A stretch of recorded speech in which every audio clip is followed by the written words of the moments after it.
இதுவரைக்கும் ஒவ்வொரு சாப்டர்லையும் வந்து நம்ம டீட்டெயிலான விஷயங்கள் வந்து பார்த்துக்கிட்டு வர்றோம். இந்த சாப்டர்லையும் இன்னும் கொஞ்சம் கிளாரிட்டியாக பார்த்துக்கிட்டு வருவோம். கடந்த ஒரு 2-3 வீடியோஸ் வந்து பார்த்திங்கன்னா ரொம்ப ஃப்ரீக்வெண்ட்டாக அப்லோட் பண்ணியிருக்கோம். தொடர்ந்து அப்லோட் பண்ணியிருக்கோம். காலையில் சாயங்காலம் அப்படிங்கிற மாதிரி. ஸோ அதனால் அந்த வீடியோலாம் நீங்கள் மிஸ் பண்ண வாய்ப்பு இருக்குது. ஒவ்வொரு வீடியோலையும் வந்து பார்த்திங்கன்னா ஒரு யூனிக்கான விஷயங்கள் இருக்கும். அதை நீங்கள் அப்படியே ஃபாலோ பண்ணிக்கிட்டே வந்தால் தான் அடுத்தடுத்த சாப்டர் வந்து உங்களுக்கு புரியும். அதனால் அந்த 2-3 வீடியோலாம் நீங்கள் கண்டிப்பாக மிஸ் பண்ணியிருப்பீங்க. அந்த வீடியோலாம் எடுத்து பாருங்கள். அப்போ தான் நீங்கள் வந்து ஒரு ரியல் மார்க்கெட்டோட அடுத்தடுத்த கேண்டிலோட அடுத்தடுத்த ட்ரெண்டோட பேட்டர்னோட நீங்கள் வந்து கனெக்ட் பண்ண முடியும். சரிங்களா? ஸோ அது மாதிரி என்ன டைம் ஃப்ரேம் பண்ணாலும் நீங்கள் என்ன பண்ணுங்கள், மார்க்கெட் வந்து கீழே இருந்து மேலே போயிட்டுருக்கா இப்போ கரண்ட்லி, இல்லை மேலே இருந்து கீழே வந்துட்டுருக்கா. ஸோ இது வந்து நீங்கள் மெயினாக பார்க்கணும். ஸோ அதுக்கு தகுந்த மாதிரி தான் நமக்கு என்ன பண்ணுவோம், ஆட்டோமேட்டிக்காக அதோட டைம் ஃப்ரேம் வந்து நம்ம சூஸ் பண்ணி ஒன்று அப்கிரேட் பண்ணணும், இல்லாட்டி டைம் ஃப்ரேம் வந்து டவுன் கிரேட் பண்ணி பார்க்கணும். ஸோ அப்போ தான் நமக்கு தெரியும். ஒரு 5 மினிட் இருக்குது, அந்த 5 மினிட்டோட அந்த பேஸை தாண்டி மார்க்கெட் போயிட்டுருக்கு அப்படின்னா நீங்கள் என்ன பண்ணணும், 15 மினிட் போயிட்டு அதை அப்கிரேட் பண்ணி வரைஞ்சி பார்த்தா தான் கண்ணுக்கு தெரிஞ்சு எங்கே ஹை அண்ட் லோ இருக்கோ. ஸோ அதை வரைஞ்சி பார்த்தீங்கன்னா தான் அடுத்து மார்க்கெட் வந்து 15 மினிட்ஸோட 50% டார்கெட் பண்ணுது அப்படிங்கிறது தெரியும். ஸோ அதையும் தாண்டி மார்க்கெட் வந்து ட்ராவல் ஆகிட்டு இருக்குன்னா நீங்கள் 1 ஹவருக்கு வரணும். 1 ஹவர்னால் அதுக்கப்புறம் 4 ஹவர் வரணும், டே வரணும், வீக் வரணும், மந்த் வரணும். இது எல்லாமே அப்கிரேடும் பண்ணணும். சில நேரங்கள் அதே மாதிரி மார்க்கெட் இறங்கிட்டு இருக்கு அப்படின்னா நீங்கள் என்ன பண்ணி பார்க்கணும், ஸோ ஒவ்வொரு ஃப்ரேமாக டவுன் கிரேட் பண்ணி பார்க்கணும். ஸோ அதாவது இப்போ உதாரணத்துக்கு இப்போ இது டே கவனிங்க, இது டே இருக்குது. ஸோ அப்போ இப்போ நான் என்ன பண்ணியிருக்கேன், லாஸ்ட்டாக இருக்கிற ஹை அண்ட் லோ குறைஞ்சிருக்கேன். லாஸ்ட் மீன்ஸ் இங்கே இருந்தானே மார்க்கெட் இப்போ போயிட்டு இருக்கு. ஸோ அப்போ இது இறங்கி இந்த 50யை தாண்டிடுச்சு அப்படின்னா நான் என்ன பண்ணணும், அடுத்து எங்கே மார்க்கெட் வந்து டவுன் கிரேட் ஆகுது ஸோ அப்படிங்கிற விஷயங்கள். அதாவது முன்னாடி இருந்து பின்னாடி போகணும், பின்னாடி இருந்து முன்னாடி போகணும். இப்படி நீங்கள் முன்னாடி பின்னாடி இப்படியே போனீங்கன்னா ஸோ உங்களுக்கு மார்க்கெட்டோட அடுத்த மூவ்மெண்ட் வந்து எப்படி இருக்குங்கிறத வந்து அவுட்லைனாக நீங்கள் தெரிஞ்சுக்க முடியும். இப்போ 5 மினிட் அதோட சப்போர்ட்டிவ் ரெசிஸ்டன்ஸ் நீங்கள் இப்படிலாம் சொல்கிறீங்க இல்லையா, அந்த மாதிரி தான் இது. ஸோ இப்போ நீங்கள் ஒரு 5 மினிட்டோட 50% தாண்டிடுச்சு மார்க்கெட் அப்படின்னா என்ன அர்த்தம், அடுத்து 15 மினிட்ஸோட 50% மார்க்கெட் டார்கெட் பண்ணுதுன்னு அர்த்தம். அதே மாதிரி தான் கீழே இறங்கும் போது அப்படி தான் முன்னாடி நீங்கள் அப்கிரேட் பண்ணியும் பார்க்கணும், பின்னாடி டவுன் கிரேட் பண்ணியும் மார்க்கெட்டை பார்த்தீங்கன்னா ஸோ மார்க்கெட்டோட மூமெண்ட்ஸ் வந்து நீங்கள் என்னவா இருக்கும் அப்படிங்கிறத நீங்கள் வந்து தெரிஞ்சுக்க முடியும். பட் தெரிஞ்சுக்கிறது மட்டும்தான் முடியும். பட் அதுக்காக அந்த இடத்துல பை நடக்குமா, அந்த இடத்துல பையர் வந்து இன்வால்வ் தான் பண்ணுவாங்களா, ஸோ அந்த இடத்துல பை கண்டிப்பாக போயிடுமா, இல்லை செல்லு போயிடுமா அப்படிங்கிறதெல்லாம் நீங்கள் அந்த இடத்துல போயிட்டு மறுபடி கேண்டில் அனாலிசிஸ் பண்ணணும். ஸோ அது ரொம்ப ரொம்ப முக்கியம். கேண்டில் அனாலிசிஸ் ரொம்ப ரொம்ப முக்கியம் அப்படின்னு நான் சொல்லியிருக்கேன். ஸோ அந்த கேண்டில் அனாலிசிஸ் வந்து இன்னும் கொஞ்சம் டீட்டெயிலாக இந்த சாப்டரில் வந்து நம்ம பார்க்கலாம். இப்போ நீங்கள் நல்லா கவனிங்க. இப்போ உதாரணத்துக்கு இப்போ இந்த மார்க்கெட் பாருங்கள். இப்போ ஓவரால் அதிகபட்ச ஹை எங்கே இருக்குது, இங்கே இருக்குது. அண்ட் தென் அதிகபட்ச லோ வந்து இங்கே இருக்குது. இப்போ நீங்கள் பார்த்தீங்கன்னா தெரியுதா, இது எதை டார்கெட் பண்ணுது, கண்ணுக்கு தெரிஞ்சு இந்த 50% தான் இப்போ டார்கெட் பண்ணி போயிட்டுருக்கு. சரிங்களா, இது இந்த 50% டார்கெட் பண்ணுது போகுது எல்லாமே கரெக்டு தான். பட் இந்த இடத்துல 50% டார்கெட் பண்ணுது இல்லை 50% போகுதுன்னு தெரிஞ்சு நமக்கு ஏதாவது யூஸ் இருக்கா, ஒரு யூஸும் இல்லை. ஆனால் என்ன பண்ணணும், இந்த மாதிரி மார்க்கெட் டவுன் ட்ரெண்டில் இருக்கும் போதே வந்து பார்த்தீங்கன்னா நம்ம வந்து எப்போ பை எடுக்கணும் அப்படிங்கிறத தெரிஞ்சால் மட்டும்தான் ஓரளவு நம்ம வந்து ஒரு டவுன் ட்ரெண்டில் வந்து மார்க்கெட் வந்து கேட்ச் பண்ண முடியும், அண்டர் வேல்யூவில் கேட்ச் பண்ண முடியும். பணக்காரன் என்ன பண்ணுறாங்க, அண்டர் வேல்யூவில் ப்ரைஸை பிடிச்சி ஓவர் வேல்யூவில் கொடுக்குறாங்க. யார்கிட்ட கொடுக்குறாங்க, ரீட்டைலர்கிட்ட கொடுக்குறாங்க. புரியுதுங்களா? சப்போ யார்கிட்ட இருந்து வாங்குறாங்க, பெரிய ரீட்டைலர் தான் வாங்குறாங்க. ரீட்டைல் மீன்ஸ் பெருசுன்னு கிடையாது, நிறைய பேர் சேரும்போது அவங்களுக்கு தேவையான குவான்டிட்டி வந்து அவங்களுக்கு கிடைச்சிருது. இப்போ நார்மலாக ஒரு பேட்டர்ன் எப்படி இருக்கும் அப்படின்னு பார்த்தீங்கன்னா கவனிங்க. இப்போ உதாரணத்துக்கு ஒரு ஒரே நிமிஷம். இப்போ ஒரு ஸ்டாக்கோட விலை 10 ரூபான்னு வச்சுக்கோங்க. இப்போ முதல்ல என்ன பண்ணுவாங்க, இப்போ உதாரணத்துக்கு ஒரு 10 ரூபா 100 ரூபாய்க்கு வாங்குறோம், 10 வாங்க முடியும்.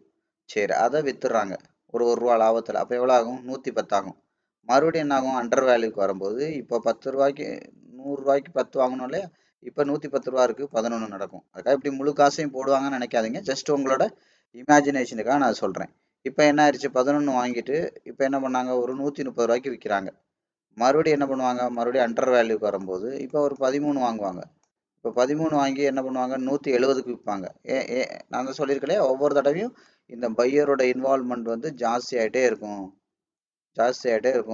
அதாவது என்ன அர்த்தம், ஃபர்ஸ்ட் வந்து இந்த இது பவுண்டரியோட 25, 50, 75, 100 இது போயிட்டு போக முடியாமல் திரும்பி வரும். இதுக்கு பேர் ஃபெயில்டு பேட்டர்ன் அப்படின்னு நான் சொல்லியிருக்கேன். நேற்று வீடியோ நீங்கள் பாருங்கள், அதுக்கு முன்னாடி உள்ள வீடியோலாம் பாருங்கள். அதாவது ஈக்குவல் பேட்டர்ன், ரெண்டு இதுவும் சமமாக இருக்கிறது. இது வந்து பார்த்தீங்கன்னா ஃபெயில்டு பேட்டர்ன். இது போக முடியாமல் கீழே உள்ள லோ உடச்சி கீழே வந்துடுறது. இது ஃபெயில்டு பேட்டர்ன். அடுத்து என்ன பண்ணுன்னு கேட்டிங்கன்னா எக்ஸ்ட்ரா பேட்டர்ன். அதாவது இந்த தலையை உடச்சி நீங்கள் என்ன பண்ணுறது, ஆட்டோமேட்டிக்காக இதை தாண்டியே போயிடுறது. 3 விஷயம் தான் மார்க்கெட்டில் நடக்கும்.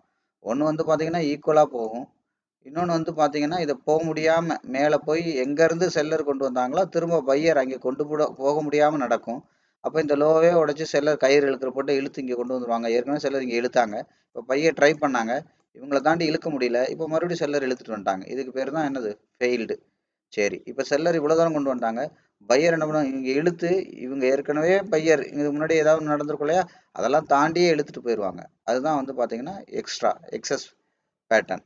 அதே மாதிரி இது என்ன பாருங்க, செல்லரும் இழுத்தாங்க, அதே அளவுக்கு பையரும் இழுத்தாங்க. இப்போ மார்க்கெட் வந்து அங்க இடத்துலேருந்து மறுபடியும் மார்க்கெட் சுருங்கிக்கிட்டு இருக்கு அப்படின்னு அர்த்தம். ஸோ இந்த 3 தான் மார்க்கெட்டில் நடக்கும். ஸோ நீங்கள் எதுவுமே ஒரு கேண்டில் நடந்தாலும் இதான் நடக்கும், ஒரு ட்ரெண்டில் நடந்தாலும் இதான் நடக்கும், ஒரு பேட்டர்னில் நடந்தாலும் இதான் நடக்கும். ஸோ இதை நீங்கள் 3 தெரிஞ்சுக்கிட்டீங்கனாலே உங்களுக்கு வந்து மார்க்கெட்டில் வந்து உங்களுக்கு போதுமானது. ஸோ இதை விடலாம் நீங்கள் வந்து உட்காந்து இன்டெப்த்தாலாம் மார்க்கெட்டு இதை விடலாம் உங்களுக்கு சொல்லாது.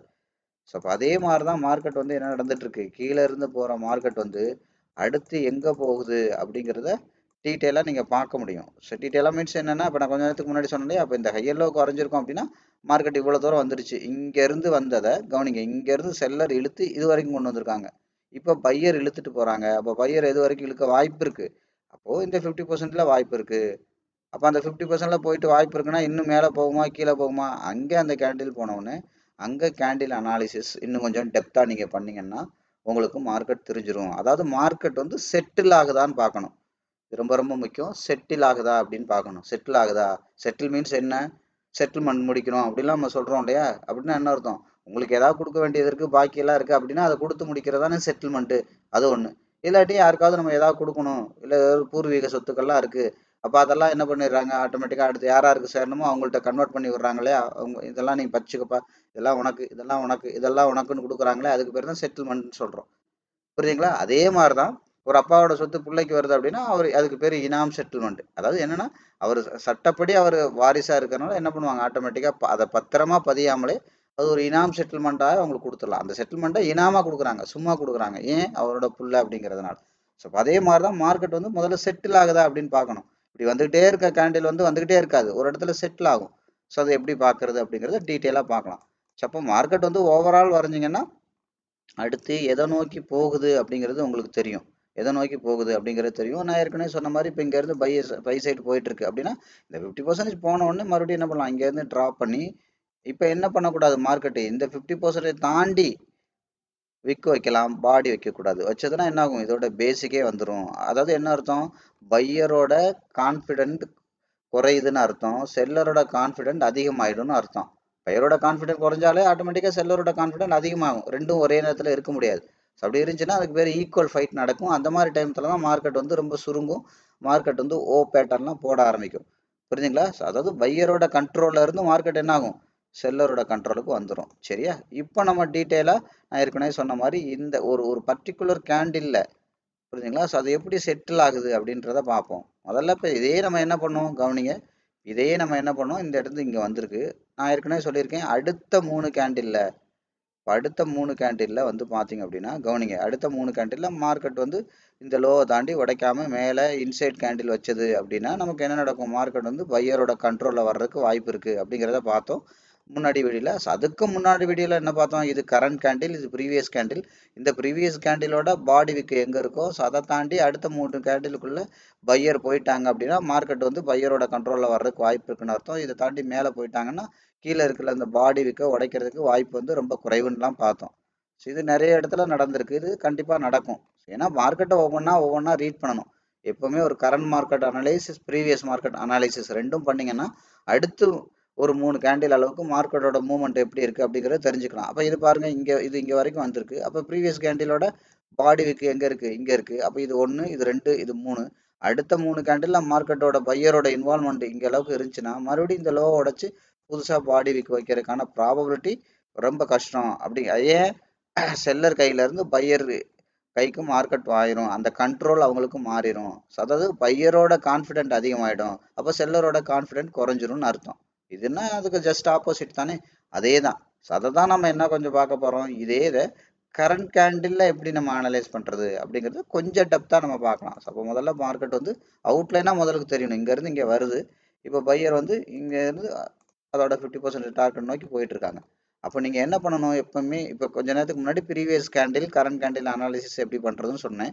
இப்போ நீங்கள் என்ன பண்ணணும், இந்த பர்டிகுலர் கேண்டில் இந்த கேண்டில் முடிஞ்ச உடனே இந்த பர்டிகுலர் கேண்டிலுக்கே இந்த பவுண்டரி வந்து நீங்கள் வரையணும். கவனிங்க, இந்த பர்டிகுலர் கேண்டிலுக்கே நான் இந்த பவுண்டரி வந்து வரைஞ்சிருக்கேன். கவனிங்க, இந்த பர்டிகுலர் கேண்டில் லாஸ்ட் கேண்டில்னா இது நமக்கு லாஸ்ட் கேண்டில் தெரியுது. இப்படி நீங்கள் ஒவ்வொரு கரண்ட் கேண்டிலுக்கும் நீங்கள் வரையணும். சரியா? இப்போ இதை கொஞ்சம் டீட்டெயிலாக கவனிங்க.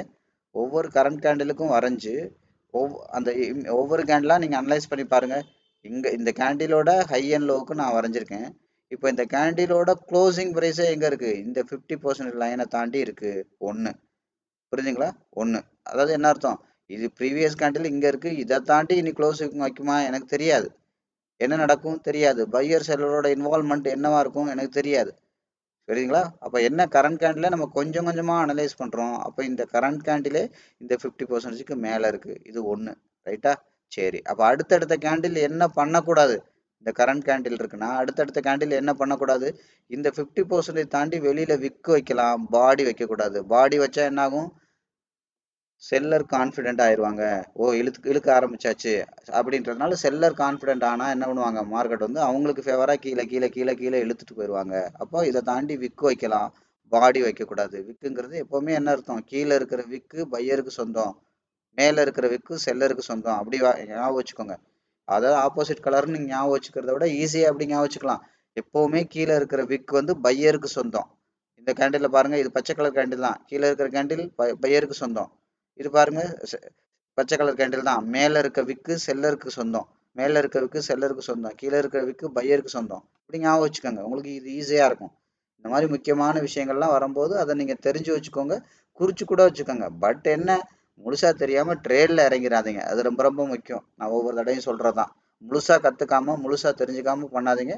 டெக்னிக்கலாக உங்களுக்கு மார்க்கெட் எங்கே போகுது, எங்கே வருது, ஏன் உங்கள் பணம் லாஸ் ஆகுது, என்ன மாதிரி இருக்கும் மார்க்கெட், பெரிய பணக்காரன் எப்போ வர்றான், இந்த மாதிரி இந்த அடிப்படையான விஷயங்களை சொல்லித்தரக்கு தான் இந்த சேனல், கற்றுத்தர்றதுக்கு தான் உங்களுக்கு சேனல். அதுக்காக மொத்த தொழிலையும் கற்றுத்தர முடியாது. கற்றுத்தர முடியாது மீன்ஸ் என்ன, அதுக்கான டைமும் இருக்காது. ரெண்டாவது கனெக்ட் பண்ணணும். அப்படியே கனெக்ட் பண்ணாலும் ஒன்று, நீங்கள் ரியலாக என்ன சொல்கிறது, உங்களோட ஃபிட்னஸ் வளர்கிற வரைக்கும் ட்ரெயின் ஆகணும். சும்மா விஷயமா தெரிஞ்சு பண்ண முடியாது. நான் ஏற்கனவே சொன்ன மாதிரி தான், எத்தனை தடவை சொன்னாலும் அதான் கார் ஓட்டுற மாதிரி தான். உங்களுக்கு கான்ஃபிடென்ட் வந்தால் தான் நீங்கள் காரை தனியாக ஓட்ட முடியும். அப்போ அந்த அளவுக்கு நல்லா ஓட்ட தெரிஞ்ச ஆளை பக்கத்தில் வச்சு அது வரைக்கும் நீங்கள் பயப்படாமல் காரை ஓட்டுற அளவுக்கு நீங்கள் ட்ரெயின் ஆனால் மட்டும்தான் பண்ண முடியும். விஷயமா தெரிஞ்சு பண்ண முடியாது ஒரு தொழிலை. தொழிலுக்கு உண்டான எல்லா நேர்த்திகளும் முழுசாக தெரிஞ்சால் மட்டும்தான் பண்ண முடியும். எல்லா நாலேஜும் முழுசாக தெரிஞ்சால் தான் பண்ண முடியும். உங்களோட கான்ஃபிடென்ட் லெவல் அந்த தொழிலை பண்ணி ஜெயிச்சிடலாங்கிற அளவுக்கு நாலேஜும் உங்களோட சைக்காலஜிக்கல் ஃபிட்னஸும் எல்லா லெவல்லையும் இருந்தால் மட்டும்தான் நீங்கள் பண்ண முடியும். ஸோ அப்போ என்ன நடக்குது, மார்க்கெட் முதல் கேண்டில்லே கரண்ட் கேண்டில்லே இந்த கேண்டில் முடியும் போது என்ன நடக்குது, இதோட 50% தாண்டி மேலே போயிட்டு க்ளோஸ் வச்சிருக்கு. அப்போ என்ன ஆயிடுது, நான் என்ன சொல்லியிருக்கேன், கீழே உள்ள விக்கு வந்து எப்போவுமே யாருக்கு சொந்தம், பையருக்கு சொந்தம். மேலே உள்ள விக்கு வந்து பார்த்தீங்கன்னா செல்லருக்கு சொந்தம். ஆப்போசிட் கலர், இதெல்லாம் நிறைய பேர் ஞாபகம் வச்சுக்க முடியாதுன்னு தெரியும். ஸோ அதனால தான் அந்த விஷயத்தையும் நான் உங்களுக்கு சொல்லியிருக்கேன். இதை ஈஸியாக அடுத்தடுத்த வீடியோக்கள் வரும்போது இன்னும் கொஞ்சம் இன்டெப்த்தாக பார்க்கறதுக்கான விஷயங்கள் மட்டும்தான் நம்ம அப்படியே கொஞ்சம் ஷார்ப்பாக அப்படியே ரொம்ப டெப்த்தாக பார்த்துட்டே போவோம். ஸோ அதனால தான் ஒவ்வொரு வீடியோவும் நீங்கள் பார்த்துட்டு வந்தால் தான் ஒன்றுக்கு ஒன்று உள்ள விஷயங்கள் கனெக்ட் பண்ண முடியும் அப்படிங்கிறது உங்களுக்கு தெரியும். கரெக்டாக? சரி, அப்போ 50%க்கு மேலே இருக்குது. அப்போ என்ன பண்ணக்கூடாது, இப்போ பையரோட கண்ட்ரோலில் இருக்குது இந்த கரண்ட் கேண்டில். அப்போ அடுத்து என்ன பண்ணக்கூடாது, இந்த 50%, அதாவது இது கவனிங்க, கேண்டில் அனாலிசிஸ் பண்ணுறோம், ஓவரால் அனாலிசிஸ் கிடையாது. ஓவரால்னா இப்போ என்ன இருக்கும், மார்க்கெட் இந்த இந்த இடத்துல தான் இருக்குது. அப்போ இது மேலே போனால் இந்த 50% நோக்கி போக போகுதுன்னு அர்த்தம். நீங்கள் இமேஜின் பண்ணிக்கோங்க, இப்போ நம்ம வந்து இந்த கேண்டில் தான் இருக்கும், இதெல்லாம் இந்த கேண்டில்லாம் இன்னும் ஃபார்மேஷன் ஆகலை அப்படின்னு இமேஜின் பண்ணிக்கோங்க. புரியுதுங்களா? ஓவரால் நான் சொன்னேன் இல்லையா, மார்க்கெட் வந்து அவுட்லைனாக பார்க்கணும். மார்க்கெட்டை வந்து பார்த்தீங்கன்னா ஒரு ஓவரால் பார்க்கணும். அதுக்கப்புறம் மார்க்கெட்டை பார்த்தீங்கன்னா டெப்த்தாக பார்க்கணும், பக்கத்தில் இருந்து பார்க்கணும், தூரத்துலேருந்து கொஞ்சம் தூரத்துலேருந்து பார்க்கணும், ரொம்ப தூரத்துலேருந்து பார்க்கணும். இந்த மாதிரி ஞாபகம் வச்சுக்கோங்க, பக்கத்தில் தூரத்தில் ரொம்ப தூரத்தில். அப்போ மார்க்கெட் வந்து பார்த்தீங்கன்னா இப்போ நான் என்ன பண்ணேன், இங்கேருந்து இங்கே வரைக்கும் வரைஞ்சேன், கண்ணுக்கு தெரிஞ்சு எங்கே ஹை இருக்குது எங்கே லோ இருக்கோ அதை கனெக்ட் பண்ணேன். அப்போ ரொம்ப தூரத்துலேருந்து நான் பார்த்துருக்கேன். அப்போ மார்க்கெட் வந்து இங்கே ட்ராவல் பண்ணுறதுக்கு பையர் ட்ரை பண்ணுவாங்கன்னு தெரியுது. இல்லை இதை தாண்டி இன்னும் லோ வச்சுக்கிட்டே இருந்தால் இந்த இதை வந்து எக்ஸ்பேண்ட் பண்ணி நான் கொண்டு போயிட்டே இருக்கணும். அவ்வளோதான் விஷயம். இங்கே இருக்கையில் இங்கே வரைஞ்சிருப்பேன், இங்கே இருக்கையில் நான் வரைஞ்சிருக்க மாட்டேன், ஏற்கனவே இங்கே இருக்குது. ஸோ அப்போ இதை தாண்டி பாடி விக் வச்சா மட்டும்தான் நான் இதை எக்ஸ்பேண்ட் பண்ணுவேன். ஆட்டோமேட்டிக்காக இப்போ இதை தாண்டி ஏற்கனவே கோல்டு எது வரைக்கும் வந்துச்சோ அதை தாண்டி என்ன பண்ணியிருக்கு, பாடி விக் வச்சிருக்கு. அப்போ என்ன பண்ணணும், இன்னும் கீழே கீழே போகணும்னா இந்த விக்கை நோக்கி அடுத்து பாடியை கொஞ்சம் கொஞ்சமாக நகட்டி மறுபடியும் விக்கு முன்னாடி போகணும், அடுத்து பாடி போகணும், இல்லாட்டி பாடி ஸ்ட்ரைட்டாக முன்னாடி போகணும். இந்த 2 விஷயம் தான் மார்க்கெட்டில் நடக்கும். புரிஞ்சுங்களா? ஸோ அப்போ என்ன பண்ணுறோம், இப்போ மார்க்கெட் வந்து ரொம்ப கிட்டத்தில் போய் பார்க்கணும். ஏன்னா கிட்டத்தில் பார்த்தா தானே ட்ரேட் எடுக்க முடியும். அப்போ இந்த கரண்ட் கேண்டில் அப்போ கிட்டத்தில் பார்க்கறதுல 2 விஷயம் இருக்குது. ஒன்று ப்ரீவியஸ் மார்க்கெட் அனாலிசிஸ், இல்லை கரண்ட் அனாலிசிஸ். இது கேண்டிலுக்கும் உண்டு, ஏற்கனவே சொன்ன மாதிரி ட்ரெண்டுக்கும் உண்டு, அதே மாதிரி பேட்டர்னுக்கும் உண்டு. இதெல்லாம் தெரிஞ்சுக்கோங்க.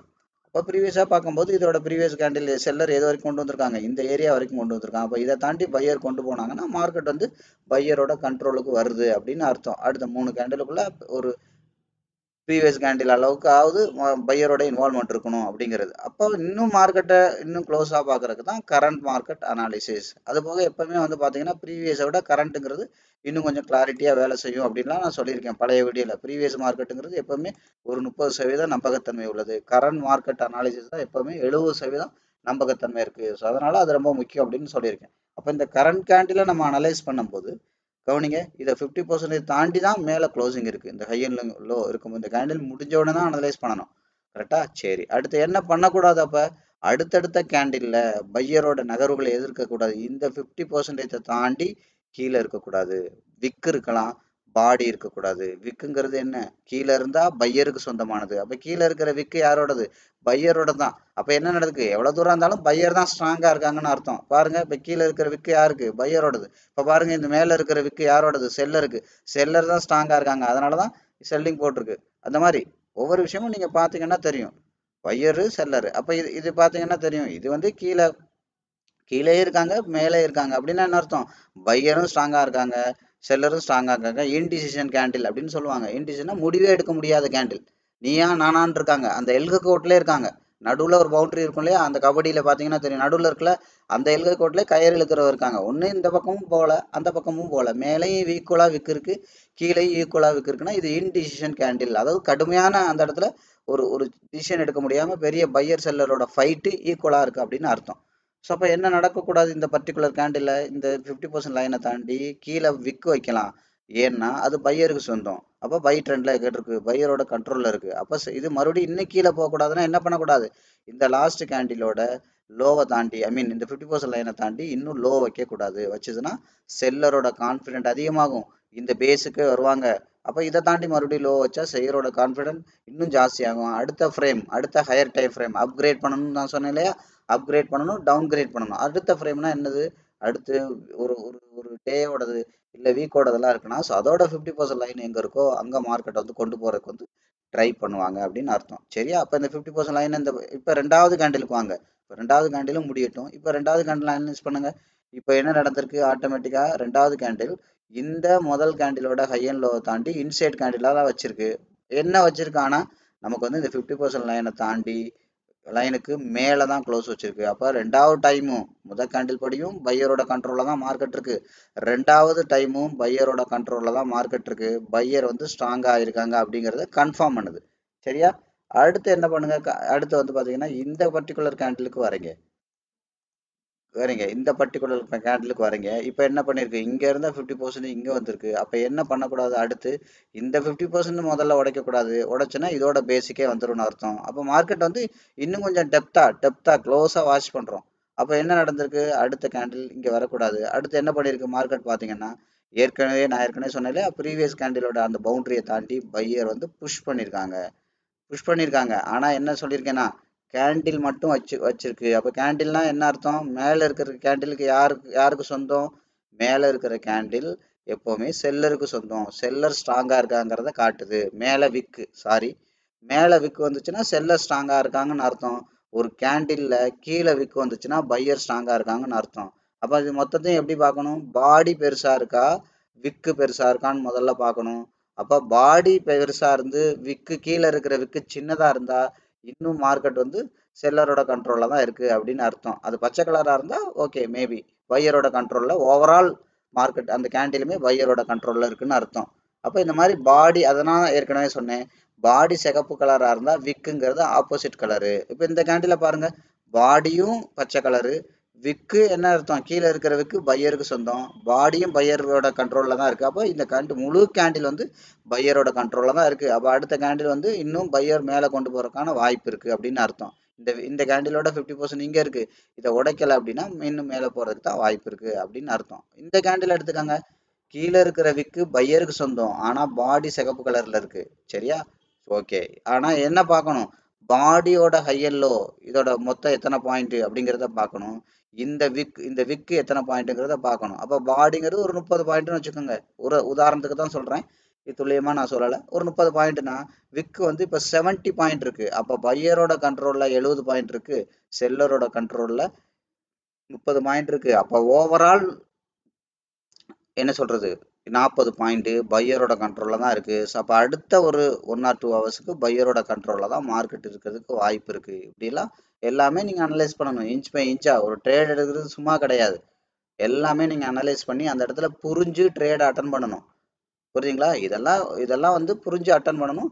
நாங்க கிளாஸ்ல எல்லாம் பண்ணும்போது இவ்வளோலாம் அனலைஸ் பண்ண மாட்டோம். ஏன்னா இந்த மெக்கானிசம் எல்லாம் டிஃபால்ட்டா எப்படி ஃபார்ம் ஆகுன்றத சுவிட்ச் போட்டால் லைட் எரியிற மாதிரி நாங்கள் என்ட்ரி எடுப்போம். ஆனாலும் என்ன பண்ணணும், இந்த விஷயம் புரிஞ்சு பண்ணணும். சும்மா சுவிட்ச் போட்டால் லைட் எரிங்கிறது கரெக்ட் தான். அது எல்லாருமே சுவிட்ச் ஆன் பண்ணி இது ஃபேன் இது லைட்டுன்னு கண்டுபிடிக்கலாம். ஆனால் ஒருவேளை அந்த சுவிட்சை போட்டு அந்த லைட் எரியலைன்னா அந்த போர்டை கழட்டி யாரால பார்க்க முடியும்? அந்த மெக்கானிசம் தெரிஞ்சால தான் பார்க்க முடியும். அதனால மார்க்கெட்ல வந்து மெக்கானிசம் ரொம்ப ரொம்ப முக்கியம். என்ன நடக்குது ஏது நடக்குது அப்படிங்கிறத தெளிவா தெரிஞ்சு அதுக்கு தகுந்த மாதிரி மார்க்கெட்டை வந்து அப்ரோச் பண்ணணும். அதனாலதான் நம்ம பாருங்க எந்த இடத்துலயும் சும்மா குழப்பமான விஷயங்கள்லாம் நம்ம படிக்க மாட்டோம். மினிமம் 2 விஷயம் இல்ல 3 விஷயம் அவ்வளவுதான் நீங்க ஞாபகம் வச்சுக்கிற மாதிரி இருக்கும். அதுவுமே எல்லா சார்ட்டுக்கும் உலகத்துல இருக்கிற எல்லா சார்ட்டுக்கும் ஒரே மாதிரி தான் இருக்கும். சும்மா 5 நிமிஷத்துக்கு ஒரு மாதிரி, 10 நிமிஷத்துக்கு ஒரு மாதிரி, கோல்டுக்கு ஒரு மாதிரி, பிட்காயினுக்கு ஒரு மாதிரி, நிஃப்டிக்கு ஒரு மாதிரின்னு இருக்காது. அப்ப என்ன அர்த்தம்? கரண்ட் கேண்டில் 50% தாண்டி போயிருக்கு. அடுத்த கேண்டிலோட பவுண்டரி அடுத்ததையும் நம்ம வரைஞ்சிருக்கோம். அடுத்து 3வது கேண்டில் என்ன நடந்திருக்கு? பையர் வந்து மேல கொண்டு போயிட்டு விக்கு வச்சுட்டாங்க. இப்ப இதை கவனிங்க. இந்த மேல இருக்கிற விக்கு யாருக்கு சொந்தம்? செல்லருக்கு சொந்தம். கீழே இருக்கிற பாடி யாருக்கு சொந்தம்? பச்சை கலரா இருக்கிறதுனால பையருக்கு சொந்தம். சிவப்பு கலரா இருந்தா யாருக்கு சொந்தம்? செல்லருக்கு சொந்தம். கவனிச்சுக்கோங்க. அப்ப மொத்த கண்ட்ரோலும் செல்லர்கிட்ட தான் இருக்கு. கவனிங்க. சரி, இப்ப விக்கு வந்து ஒரு 60% இருக்கு, பாடி வந்து ஒரு 40% தான் இருக்கு. அப்ப பாடி பையருக்கு சொந்தம், மேல விக்கு இருந்தா எப்பவுமே அது செல்லருக்கு தான் சொந்தம். அப்ப 60% செல்லர் கண்ட்ரோல்லையும் 40% பையர் கண்ட்ரோல்ல இருக்கு. அப்போ ஓவரால் மார்க்கெட் வந்து இந்த பர்டிகுலர் கேண்டில் படி செல்லர் கண்ட்ரோல்ல தான் இருக்கு. அப்போ மார்க்கெட் வந்து ஓரளவு கீழே வர்றதுக்கான ப்ராபபிலிட்டி தான் இருக்கு. சரியா? சரி, அப்ப அப்படி கீழே வரும்போது என்ன பண்ணக்கூடாது? கவனிங்க. என்ன பண்ணக்கூடாது? ஆட்டோமேட்டிக்கா இந்த ஹை அண்ட் லோட 50% தாண்டி கீழே போகக்கூடாது அப்படின்னு அர்த்தம். இது ஓவரால் அனாலிசிஸ், கேண்டில் அனாலிசிஸ். அப்ப இதோட 50% எங்க இருக்கு? இந்த இடத்துல இருக்கு. அப்ப 50% தாண்டி போகக்கூடாது. போகாம மறுபடியும் என்ன பண்ணணும்? மேல வரணும். இப்படிதான் ஓவரால் அடுத்தடுத்த கேண்டில் இப்படிதான் நீங்க கனெக்ட் பண்ணணும். அதுக்கு முன்னாடி இண்டிவிஜுவலா கேண்டில வந்து நம்ம பார்க்கலாம். ஏன்னா நம்ம இந்த சாப்டரே நம்ம வந்து ஒரு இண்டிவிஜுவல் கேண்டில நம்ம அனலைஸ் பண்றதா, மார்க்கெட் எப்படியெல்லாம் செட்டில் ஆயிட்டு இருக்கு அப்படிங்கிறத நம்ம ஐடென்டிஃபை பண்றதுக்கு தான். அப்ப பாருங்க, இதோட 50யை உடைக்க முடியல. அடுத்த கேண்டில் பாடி விக்கு வச்சிருக்கு. ஸோ அடுத்த கேண்டில் இந்த 50யை தாண்டி வர முடியல. இப்போ நீங்க பாத்தீங்கன்னா தெரியும், இந்த லாஸ்ட் கேண்டிலோட இந்த 50% லைனை தாண்டி மறுபடி செல்லர் கீழே கொண்டு வர முடியாம என்ன நடந்திருக்கு? மேல மேல மேல போயிருக்கு. அப்ப நான் ஏற்கனவே சொன்னேன் இல்லையா, ஃபர்ஸ்ட் ஒரு பவுண்டரியை தாண்டி தலையை தாண்டி முதல்ல விக்கு போகும். அடுத்து மார்க்கெட் என்ன ஆகும்? விக்குனா மேல வர்ற விக்கு செல்லருக்கு சொந்தம். அடுத்து மார்க்கெட் என்ன ஆகும்? கொஞ்சம் விட்டு பிடிக்கும். அதான் நான் சொன்னேன் இல்லையா, முதல்ல வாங்குவாங்க, கொஞ்ச நேரத்துக்கு முன்னாடி சொன்னல, வாங்குவாங்க, விற்பாங்க, மறுபடி மறுபடியும் என்ன பண்ணுவாங்க? அதாவது அந்த பெரிய இன்வெஸ்டர் வந்து பக்கம் பக்கமா அந்த விஷயத்த பண்ணுவாங்க. டக்கு டக்கு டக்கு டக்குன்னு பண்ணும்போது என்ன ஆகும்? மார்க்கெட்ல வந்து அந்த வெயிட்டேஜ் பயங்கரமா ரீட்டைலர் கைக்கு மாறும்போது அவங்க தாங்க முடியாம போது அவங்களோட இது நடக்கும். நான் இன்னும் ஒரு தடவை கூட உங்களுக்கு சொல்லி காட்டுறேனே. இப்போ என்ன நடக்கும்? ஃபார் எக்ஸாம்பிள் இங்கே ஒரு 10 ரூபாய்க்கு வாங்கினாங்கன்னா ஒரு 11 ரூபாய்க்கு விற்றாங்க. அப்போ 100 ரூபாய்க்கு வாங்கியிருக்காங்கன்னா 10 குவான்டிட்டி. இப்போ இங்கே 10 குவான்டிட்டிக்கு இருக்கும். அடுத்து கையில் இப்போ 110க்கு விற்றனால 11 குவான்டிட்டி ஆயிடுச்சு. இப்போ என்ன பண்ணுவாங்க? மார்க்கெட்டை இது இந்த லோவை தாண்டி வேகமா இறக்கி இங்க ஒரு 11 குவான்டிட்டி வாங்குவாங்க. இதை ஒரு 15 ரூபாய்க்கு விற்பாங்க. அப்ப 15 குவான்டிட்டிக்கு 150 ரூபாய்க்கு விற்கணும்னா 15 குவான்டிட்டி அடுத்து வாங்க முடியும். அடுத்து வேகமா இறக்குவாங்க. இப்ப இங்க என்ன பண்ணுவாங்க? இங்க வந்து 15 வாங்கி இங்க வந்து 20 ரூபாய்க்கு விற்பாங்க. அப்ப 20 குவான்டிட்டி வாங்க முடியும். இப்படிதான் அவங்களோட கேபிட்டல் வந்து கொஞ்சம் கொஞ்சமா அதிகப்படுத்துவாங்க. நம்மளோட டெமோ ட்ரேட் கூட நான் ஷேர் பண்ணியிருப்பேன். நீங்க அந்த கம்யூனிட்டியில வாட்ஸ்அப் குரூப்ல இருக்கிறவங்களுக்குலாம் என்ன தெரியும்? அந்த ஒவ்வொரு ட்ரேடும் ப்ராஃபிட்டாவே எப்படி முடியுது அப்படிங்கிற ரகசியம்லாம் இதுதான். அதான் சொல்லல, ஒவ்வொரு விஷயமும் பெரிய பணக்காரன் எப்படி நீங்க கத்துக்கிட்டீங்கன்னா மார்க்கெட்ல பெரிய கஷ்டமே ஒன்றும் கிடையாது. சின்ன குழந்தை கூட ட்ரேட் பண்ண முடியும். புரியுதுங்களா? இதெல்லாம் உண்மை. இது நான் சொல்லணும்னு அவசியம் கிடையாது. நீங்க வந்தீங்கன்னா டெமோல 10 ட்ரேட்ல தெரியதான் போகுது. சும்மா இது வந்து ஒரு ஓப்பன் மீடியால ஒரு வெளிப்படையாலாம் இவ்வளவு சின்ன குழந்தை கூட பண்ண முடியும். உங்களுக்கு கண்ணு நல்லா தெரிஞ்சா போதும். சார்ட் உங்களோட பேசும். இதெல்லாம் சும்மா சொல்ல முடியாது. சும்மா விளையாட்டுக்கெல்லாம் சொல்லிக்கிட்டே உட்காந்துருக்க முடியாது. ஒரு தடவை சொல்லலாம். ஒவ்வொரு தடவையும் நான் அதை சொல்றேன். ஒவ்வொரு வீடியோலையும் சொல்றேன்னா, அது நடக்கிறதுனால தான் சொல்றேன். அது அதை ஃபாலோ பண்ணி ப்ராஃபிட் எடுக்க முடியுங்கிறதுனால தான் நான் சொல்றேன். எடுத்துட்டு இருக்காங்க. போன வாரம் கிளாஸுக்கு வந்தவங்க இந்த வாரம் எடுத்துட்டு இருக்காங்க. அதை கண்கூடாவே நம்ம வாட்ஸ்அப் குரூப்ல ஷேர் பண்ணிட்டு தான் இருக்கோம். இது ஒன்றும் பெரிய ஒளிவு மறைவான விஷயம் கிடையாது. என்ன நான் அடிக்கடி சொல்றதானே, ஓப்பன் சேலஞ்சே பண்றேன். நீங்க வேணா வாங்க, என்னோட ஸ்டூடெண்ட நீங்க யாரை வேணாலும் கூப்பிட்டுக்கோங்க. அவர் ட்ரேட் பண்ணி உங்க கண்ணு முன்னாடி ப்ராஃபிட் எடுத்து காட்டுவாரு. நான் தான் சொல்றேன், 10வது 12வது படிக்கிற பசங்களே பண்ணும்போது பெரிய ஆளுக்கு பண்றதுக்கு என்ன ஈஸியாவே பண்ண முடியும். ஸோ அப்போ என்ன பண்ணுங்க, மார்க்கெட் வந்து பாத்தீங்கன்னா பாருங்க, இப்போ என்ன அர்த்தம், நீங்க கவனிக்க வேண்டியது என்ன, இந்த 50% தாண்டி மறுபடியும் செல்லர் கொண்டு வர்றாங்களா? அப்ப செல்லர் கொண்டு வரலாம மார்க்கெட் வந்து இதை தாண்டி பாருங்க, இங்க மறுபடியும் போச்சு, திரும்பி வந்துச்சு, திரும்ப இந்த செல்லர் இது வரைக்கும் கொண்டு வந்து பாடி தான் வைக்க முடிஞ்சுச்சு. அப்ப என்ன ஆயிடுச்சு, கீழே இருக்கிற விக்கு யாருக்கு சொந்தம், ஆப்போசிட் கலர். அப்போ பையர் வந்து இன்னும் டைட் பண்றாங்க, இதை உடைக்க முடியல. அதாவது என்ன அர்த்தம், கயிறு இழுக்கிற போட்டி மாதிரி இமேஜின் பண்ணுங்க. இங்க இருந்து செல்லர் இழுத்துட்டு போனாங்க, ஐ மீன் பையர் கயிறை இழுத்துட்டு, ஏற்கனவே இங்க கயிறை இழுத்து இழுத்து செல்லர் இங்க கொண்டு வந்தாங்க. இப்ப என்ன நடந்திருக்கு, பையர் இங்க இருந்து இவ்வளவு தூரம் கொண்டு போனாங்க, மறுபடியும் என்ன பண்ணுச்சு, மறுபடியும் செல்லர் விட்ட பாடல, மறுபடியும் இழுத்தாங்க. இதை தாண்டி செல்லர் இழுக்க முடியல. அப்ப செல்லர் வந்து ரொம்ப டயர்ட் ஆயிட்டாங்க அப்படின்னு அர்த்தம். கயிறு இழுக்கிற போட்டி மாதிரி இமேஜின் பண்ணுங்க. டயர்ட் ஆயிட்டாங்க. அப்ப என்ன ஆச்சு, இவங்க டயர்ட் ஆனதுனால பையர் என்ன பண்ணிட்டாங்க, ஆட்டோமேட்டிக்கா பவர் ஆயிட்டாங்க. அதான அர்த்தம். ஒருத்தன் வீக்கா இருக்கும் போது அந்த கயிறு இழுக்கிறவன் அடுத்தவன் இழுக்க முடியும், ஸ்ட்ராங்கா இழுக்க முடியும். அப்ப இவங்க வந்து ரொம்ப வீக் ஆயிட்டாங்கன்னா பையர் இப்ப ஸ்ட்ராங் ஆயிட்டாங்க. இதை தாண்டி இங்க இருந்து இழுத்து இழுத்து இங்க வரைக்கும் கொண்டு போயிட்டாங்க. இப்ப செல்லர் அகைன் இழுக்கிறாங்க. மேல இருக்கிற விக்கு யாருக்கு சொந்தம், செல்லருக்கு சொந்தம். அப்ப அந்த பெர்சன்டேஜ்ல நீங்க பாருங்க, அந்த விக்கு பெருசா பாடி பெருசா, விக்கு எவ்வளவு பெர்சன்டேஜ்ல இருக்கு. ஒரு உதாரணமா ஒரு பார்த்தாலே தெரியும்ல, விக்கு ஒரு 100 ஆளை போருங்க. அப்ப விக்கு வந்து, அப்ப மேல இருக்கிற விக்கு வந்து ஒரு 70% இருக்கு, பாடி 30% தான் இருக்கு. அப்ப செல்லரோட கண்ட்ரோல்ல தான் மார்க்கெட் அதிகமா இருக்கு. இப்படி எல்லாம் நீங்க ஜஸ்ட் ரீட் பண்ணுங்க. இதான் ரீட் பண்றது. கரெக்டா சார்ட் உங்களோட பேசும், கேண்டில் உங்களோட பேசும்லாம் இந்த விஷயம் புரிஞ்சு பார்க்கும்போது உங்களோட பேசுது, அவ்வளவுதான் விஷயம். பேசுனா அது வாயை திறந்து பேசாது, இதுதான் விஷயம். ஸோ அப்போ என்ன இருக்கு, செல்லர் இது வரைக்கும் கொண்டு வந்திருக்காங்க. அப்போ என்ன பண்ண முடியல, ஏற்கனவே கவனிங்க, இந்த கேண்டிலுக்கு அப்புறம் ஏற்கனவே செல்லர் கொண்டு வந்த தூரம் இது வரைக்கும், இப்போ 2வது டைம் கொண்டு வரும்போது இவ்வளவுதான் கொண்டு வந்திருக்காங்க, இந்த அளவு கூட கொண்டு வர முடியல. அப்போ மறுபடியும் என்ன ஆயிடுச்சு, பையர் வந்து டேக் ஓவர் பண்ணும்போது என்ன ஆகும், மார்க்கெட் வந்து ஏற்கனவே பையர் எங்க கொண்டு போனாங்களோ அதை தாண்டி என்ன பண்ணுவாங்க, ஆட்டோமேட்டிக்கா பையர் கொண்டு போயிடுவாங்கன்னு அர்த்தம். இப்படிதான் மார்க்கெட்டை ரீட் பண்ணணும். இதுதான் மார்க்கெட் வந்து செட்டில் ஆகுது அப்படின்னு அர்த்தம். புரியுதுங்களா? இப்போ பாருங்க, செட்டில் ஆகுறதுன்னா என்ன, லாஸ்ட் கேண்டிலோட மறுபடியும் பையர் அதை உடச்சு உடச்சு கீழே செல்லர் பாடி வைக்க முடியல. அப்போ மார்க்கெட் என்ன ஆயிருது, செல்லரோட கண்ட்ரோல்ல இருந்து பையரோட கண்ட்ரோலுக்கு போயிருக்கு. சரி, இது லாஸ்ட் கேண்டில் நீங்க சொல்றீங்கன்றீங்க. அப்ப இதுக்கு முன்னாடி வர்ற கேண்டில் லாஸ்ட் கேண்டில் தானே இருக்கும். ஆமா, கண்டிப்பா. ஒவ்வொரு கேண்டிலுக்கும் நீங்க வரையணும். வரையலைன்னா உங்களுக்கு தெரியாது, அதான் உண்மை. சரி, இப்போ இதை லாஸ்ட் கேண்டில் இமேஜின் பண்ணிக்கோங்க. இப்போ நீங்க வரைங்க, கரெக்டா வரீங்க. இப்போ லாஸ்ட் கேண்டலுக்கு வரைஞ்சிருக்கீங்க. இப்போ என்ன நடந்திருக்கு பாருங்க, க்ளோசிங்கே என்ன நடந்திருக்கு, கீழே உள்ள விக்கு முதல்ல ஒவ்வொரு கேண்டிலும் அனலைஸ் பண்ணுங்க. கீழே உள்ள விக்கு யாருக்கு சொந்தம், பையருக்கு சொந்தம். பாடி என்ன கலர்ல இருக்கு, சிகப்பு கலர்ல இருக்கு. அப்ப சிகப்பு கலரா இருந்தா யாருக்கு சொந்தம், செல்லருக்கு சொந்தம். பாடியோட சைஸ் என்ன, விக்கோட சைஸ் என்ன, பாடியை விட விக்கு வந்து கொஞ்சம் ஜாஸ்தியா இருக்கு. அப்ப அதிகபட்ச மார்க்கெட் வந்து செல்லரோட கண்ட்ரோல்ல இருக்கு. சரி, அப்ப இது எங்க க்ளோஸ் வச்சிருக்கு, இப்ப இந்த 50% தாண்டி க்ளோஸ் வச்சிருக்கு இந்த பர்டிகுலர் கேண்டில். அப்ப அடுத்தடுத்த கேண்டில் என்ன பண்ணணும், மேல போறதா இருந்தா 50% தாண்டி பாடி மேல வைக்கணும், கீழே போறதா இருந்தா பாடி 50% தாண்டி கீழே வைக்கணும். அதான அர்த்தம். சரி, அப்ப ஏற்கனவே என்ன நடந்திருக்கு, மார்க்கெட் வந்து பாத்தீங்கன்னா இந்த 50% கீழே தான் க்ளோஸே வச்சிருக்கு. அப்ப என்ன பண்ணணும், மேல விக்கு வேணா போகலாம். அப்ப ஆட்டோமேட்டிக்கா என்ன ஆகும், பாடி போகக்கூடாது. பாடி பச்சை கலர் ஆச்சுன்னா பையரோட கண்ட்ரோல் வரும். அப்ப என்ன நடந்திருக்கு, இது ரியல் மார்க்கெட்டாவே ரீட் பண்ணி பாருங்களேன். இங்க இருந்த மார்க்கெட்டு இங்க போயிட்டு போக முடியாம இங்க வந்திருக்கு. அப்ப போக முடியாம வரும்போது என்ன பண்ணக்கூடாது, ஏற்கனவே இந்த கேண்டிலோட பாடி எங்க இருக்கோ அந்த பாடியை தாண்டி செல்லர் வந்துட்டாங்க அப்படின்னா செல்லரோட கான்ஃபிடென்ட் அதிகமாகும், இந்த பேசிக்கே வந்துருவாங்கன்னு அர்த்தம். அப்ப இந்த இந்த விஷயத்தெல்லாம் இந்த கேண்டில் மூவிங்ல இருக்கும் போதே நீங்க அனலைஸ் பண்ண முடியுமா, 100% அனலைஸ் பண்ணலாம். புரியுதா? அப்ப இதான் அர்த்தம். சரி, இப்ப இப்ப விஷயத்துக்கு வாங்க. இதை வந்து லாஸ்ட் கேண்டிலா நினைச்சு ஜஸ்ட் வரீங்க, அவ்வளவுதான் விஷயம். அப்ப என்ன நடந்திருக்கு பாருங்க, க்ளோசிங்கே 50% கீழே தான் இருக்கு. பாடியும் பாருங்க சிகப்பு கலரு, மேல இருக்கிற விக்கு சிகப்பு கலரு. அப்ப 100% இந்த கேண்டில் செல்லரோட கண்ட்ரோல்ல தான் இருக்கு. அப்ப அடுத்த கேண்டில் இன்னும் கீழே போறதுக்கு தான் வாய்ப்பு இருக்கு. போயிருக்கா? அப்ப மேல போறதா இருந்தா என்ன பண்ணணும், மேல போக கூடாதுன்னு ஒண்ணு எழுதி கொடுக்கல யாரும், வாய்ப்பு இருக்கு. அப்போ மேலே போகிறதா இருந்தால் என்ன பண்ணணும், இந்த கேண்டிலோட 50% தாண்டி பையரோட இன்வால்மெண்ட் இருக்கணும், பாடி வைக்கணும். விக்கு வைக்கக்கூடாது. விக்குங்கிறது ஆப்போசிட் கலரு, அது யாருக்கு சொந்தம், செல்லருக்கு சொந்தம். மேலே வர்ற விக்கு செல்லருக்கு சொந்தம், கீழே வர்ற விக்கு பையருக்கு சொந்தம். பாடி என்ன கலர்னு பாருங்க, பாடியோட சைஸை பாருங்க, விக்கோட சைஸை பாருங்க. மேலே வர்ற விக்கு பாடி சிகப்பு கலராக இருக்குன்னா அந்த 100% செல்லரோட கண்ட்ரோலில் தான் இருக்குது. மேலே பச்சை கலராக இருக்குது, கீழே போய் பச்சை கலராக விக்கா இருக்குது அப்படின்னா 100% பையருக்கு சொந்தம்.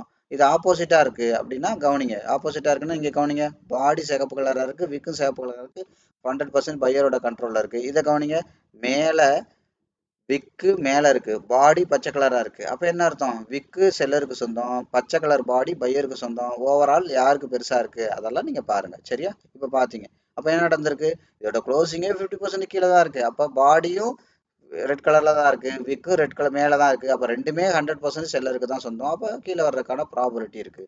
இப்படி ஒவ்வொன்றா நீங்க பார்க்கணும்.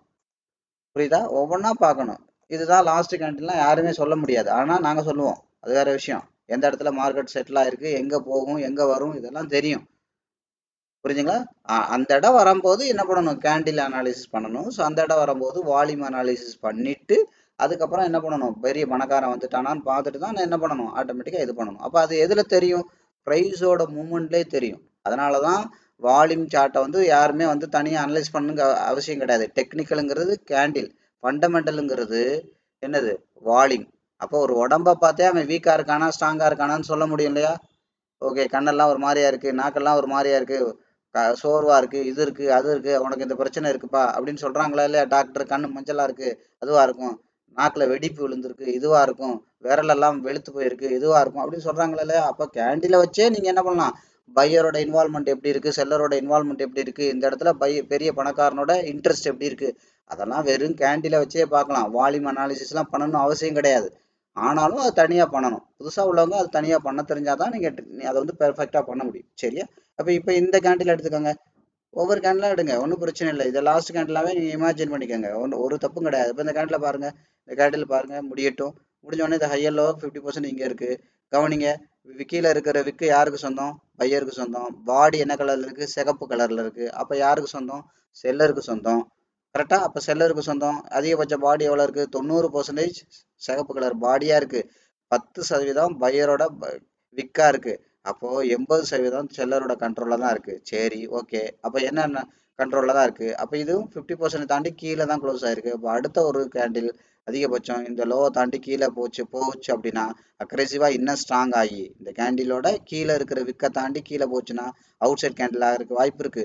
மேலே இருக்கிற விக்கை தாண்டி மேலே போச்சுன்னா பையருக்கு அவுட் சைட் கேண்டிலாக இருக்கிறதுக்கு வாய்ப்பு இருக்கு. அப்போ இந்த விக்கை தாண்டும் போதே கவனிங்க, இந்த கேண்டில் எப்படி ஓப்பன் ஆயிருக்கு, மேலே ஓப்பன் ஆகி மேலே ட்ரை பண்ணி முடியாமல் இதை கீழே தாண்டும் போதே ஆட்டோமேட்டிக்காக இந்த மொத்த கேண்டிலும் செல்லரோட கண்ட்ரோலில் வர்றதுக்கு தான் வாய்ப்பு இருக்கு. கவனிச்சிங்களா. இந்த மாதிரி ஒரு கேண்டிலை வச்சே நீங்கள் வந்து அனலைஸ் பண்ணலாம். Previous candle, current candle. ப்ரீவியஸ் கேண்டிலை விட கரண்ட் கேண்டில் அனாலிசிஸ் வந்து எப்பவுமே முக்கியம். அது இப்போ candle or trend or pattern முடிஞ்சு போன மார்க்கெட் 30% உதவும். அதனால தான் உங்களுக்கு 7 ட்ரேடு ஃபெயிலியர் ஆகிறது. இங்கே சப்போர்ட் இருக்கு, இங்கே ரெசிஸ்டன்ஸ் இருக்கு, இங்கே அது இருக்கு, இங்கே இது இருக்குன்னு எல்லாம் பண்ணுவீங்க, ஆனால் தூக்கி கொண்டே அடிச்சிடும். 3 ட்ரேடு வேணா உங்களுக்கு ப்ராஃபிட் வரும். அதனால தான் சொன்னேன் 30% அதை நம்பலாம். ஆனால் கரண்ட் மார்க்கெட் அனாலிஸ் பண்ண தெரிஞ்சாதான் 70% அது கான்ஃபிடென்ட்டாக வேலை செய்யும். அதில் அதை அனலைஸ் பண்ணி நீங்கள் ஒரு ட்ரேடை பைஸ் எல்லாம் பண்ணால் தான் 10ல் 7 ட்ரேட் ப்ராஃபிட்டாக கொண்டு வர முடியும். அதுக்குமே ஃபண்ட் மேனேஜ்மெண்ட் தெரியணும், சும்மா மொட்டையாக கொண்டு வர முடியாது. ஃபண்ட் மேனேஜ்மெண்ட் தெரியணும். புரிஞ்சுங்களா. சரி, அப்போ என்ன நடந்திருக்கு, இப்படி தான் நீங்கள் ஒவ்வொரு கேண்டிலாக அனலைஸ் பண்ணணும். இப்போ இந்த கேண்டில் வந்துருச்சு, கவனிங்க. இப்போ இந்த கேண்டில் லாஸ்ட் கேண்டிலாக தெரியாது, அனலைஸ் பண்ணுங்க, அவ்வளோதான், மேட்ரு முடிஞ்சு போச்சு. என்ன பண்ணணும், அப்போ என்ன நடந்திருக்கு பாருங்க, பாடியும் விக்கும் ஈக்குவலாக இருக்குது. கீழே இருக்கிற பாடி பையருக்கு சொந்தம், சாரி விக்கு பையருக்கு சொந்தம், பாடி ரெட் கலராக இருக்குது, செல்லருக்கு சொந்தம், ரெண்டும் ஈக்குவலாக இருக்குது. சரி, நீ என்னத்தே பண்ணித்தோணே, என்னோட 50% தாண்டி மேலே இருக்கியா, மேலே இருக்கீங்க. சரி, அடுத்து ஓப்பன் இங்கே இருக்குது, இதை தாண்டி கீழே வராமல் மேலே போச்சுன்னா பையரோட கான்ஃபிடென்ட் வந்து அதிகமாகும் அப்படின்னு அர்த்தம். இப்படி தான் நீங்கள் என்ன பண்ணணும், ஒவ்வொரு விஷயங்களா பண்ணணும். சரி, இது மேலே தான் கம்ப்ளீட்டாக போகுதுங்கிறது எப்படி தெரியும், இந்த லாஸ்ட் கேண்டிலோட 50% தாண்டி அடுத்து பாடி வைக்கவே கூடாது. வச்சிருக்கா பாருங்க, மேலே போயிருக்கு, வச்சிருக்கா, வைக்கவே இல்லை. அப்போ மேலே தான் போகிறதுக்கு வாய்ப்பு இருக்குது. எங்கே வரைக்கும் போகும், இதுக்கு முன்னாடி ஹை எங்கே இருக்கோ லோ எங்கே இருக்கோ அதோட 50% வரைக்கும் போகும் அப்படின்னு அர்த்தம். புரியுதா. அப்போ 50% தாண்டி தாராளமாக போயிருக்கு. அப்போ இன்னும் மேலேனா அடுத்தடுத்த கேண்டில்ஸ்க்கு நீங்கள் வரையறீங்க. இப்போ இதான் லாஸ்ட் கேண்டில் அப்படின்னு வச்சுக்கோங்க, இமேஜின் பண்ணிக்கோங்க, இதான் லாஸ்ட் கேண்டில். ஏன் இதுக்குள்ள அப்புறம் லோ வரல, அப்போ இந்த கேண்டிலுக்கு வரைஞ்சி இந்த 50 கேண்டிலோட 50% தாண்டி கீழே பாடி வைக்கவே இல்லைன்னா மறுபடியும் என்ன நடக்கும்? மார்க்கெட் வந்து மேலே தான் போகும். பாருங்க இதோட 50% இங்கே இருக்குது. இது தாண்டி கடைசி வரைக்கும் பாடி வைக்கல. அப்போ 50 உடைச்சா எங்கே போகும்? 75க்கு போகும்னு அர்த்தம். இப்படி ஒவ்வொரு கேண்டிலா நீங்கள் கேண்டில் அனலைஸ் பண்ணணும். இப்போ இந்த கேண்டில் எடுத்துக்காங்க. இதான் லாஸ்ட் கேண்டில் இமேஜின் பண்ணிக்கோங்க. இது கீழே போச்சுன்னா அதுக்கு தகுந்த மாதிரி பண்ணணும். இப்போ இதை எடுத்துக்கோங்க. இதை தாண்டி இப்படி நான் வரைஞ்சேன். கடைசி வரைக்கும் பாருங்க. இப்போ மார்க்கெட்டோட 50% எங்கே இருக்குது? இந்த கேண்டில் இங்கே தான் இருக்குது. இது 50 போகுமா? தெரியாது. போகிறதா இருந்தால் என்ன பண்ணணும்? இந்த கரண்ட் கேண்டிலோட இந்த பேஸை உடச்சி கீழே 50% உடச்சி கீழே வரவே கூடாது. செட் இதுக்கு பேர் தான். இப்படி வராமல் இருக்கு இல்லையா? இப்போதான் இதுக்கு பேர் தான் மார்க்கெட் செட்டில் ஆயிடுச்சுன்னு அர்த்தம். செட்டில் ஆனா என்ன? மேல இருந்து சட சட சட சட சட சடன்னு கண்ட்ரோல் ஆஃப் இயராகவே வந்த மார்க்கெட்டு, செல்ட்ரண்டாகவே வந்த மார்க்கெட்டு செட்டில் ஆயிடுச்சுன்னா என்ன அர்த்தம்? செட்டில்மெண்ட் நான் சொன்னேன் ஞாபகம் இருக்கா? ஒருத்தங்கள்ட்ட இருந்து அந்த காசு இன்னொருத்தருக்கு கை மாறுது அப்படின்னு அர்த்தம். அதான செட்டில்மெண்ட்டை முடிங்க அப்படின்றோம். இப்போ சொத்துக்களை மாற்றி கொடுங்க, அதெல்லாம் உதாரணம் சொன்னேன்.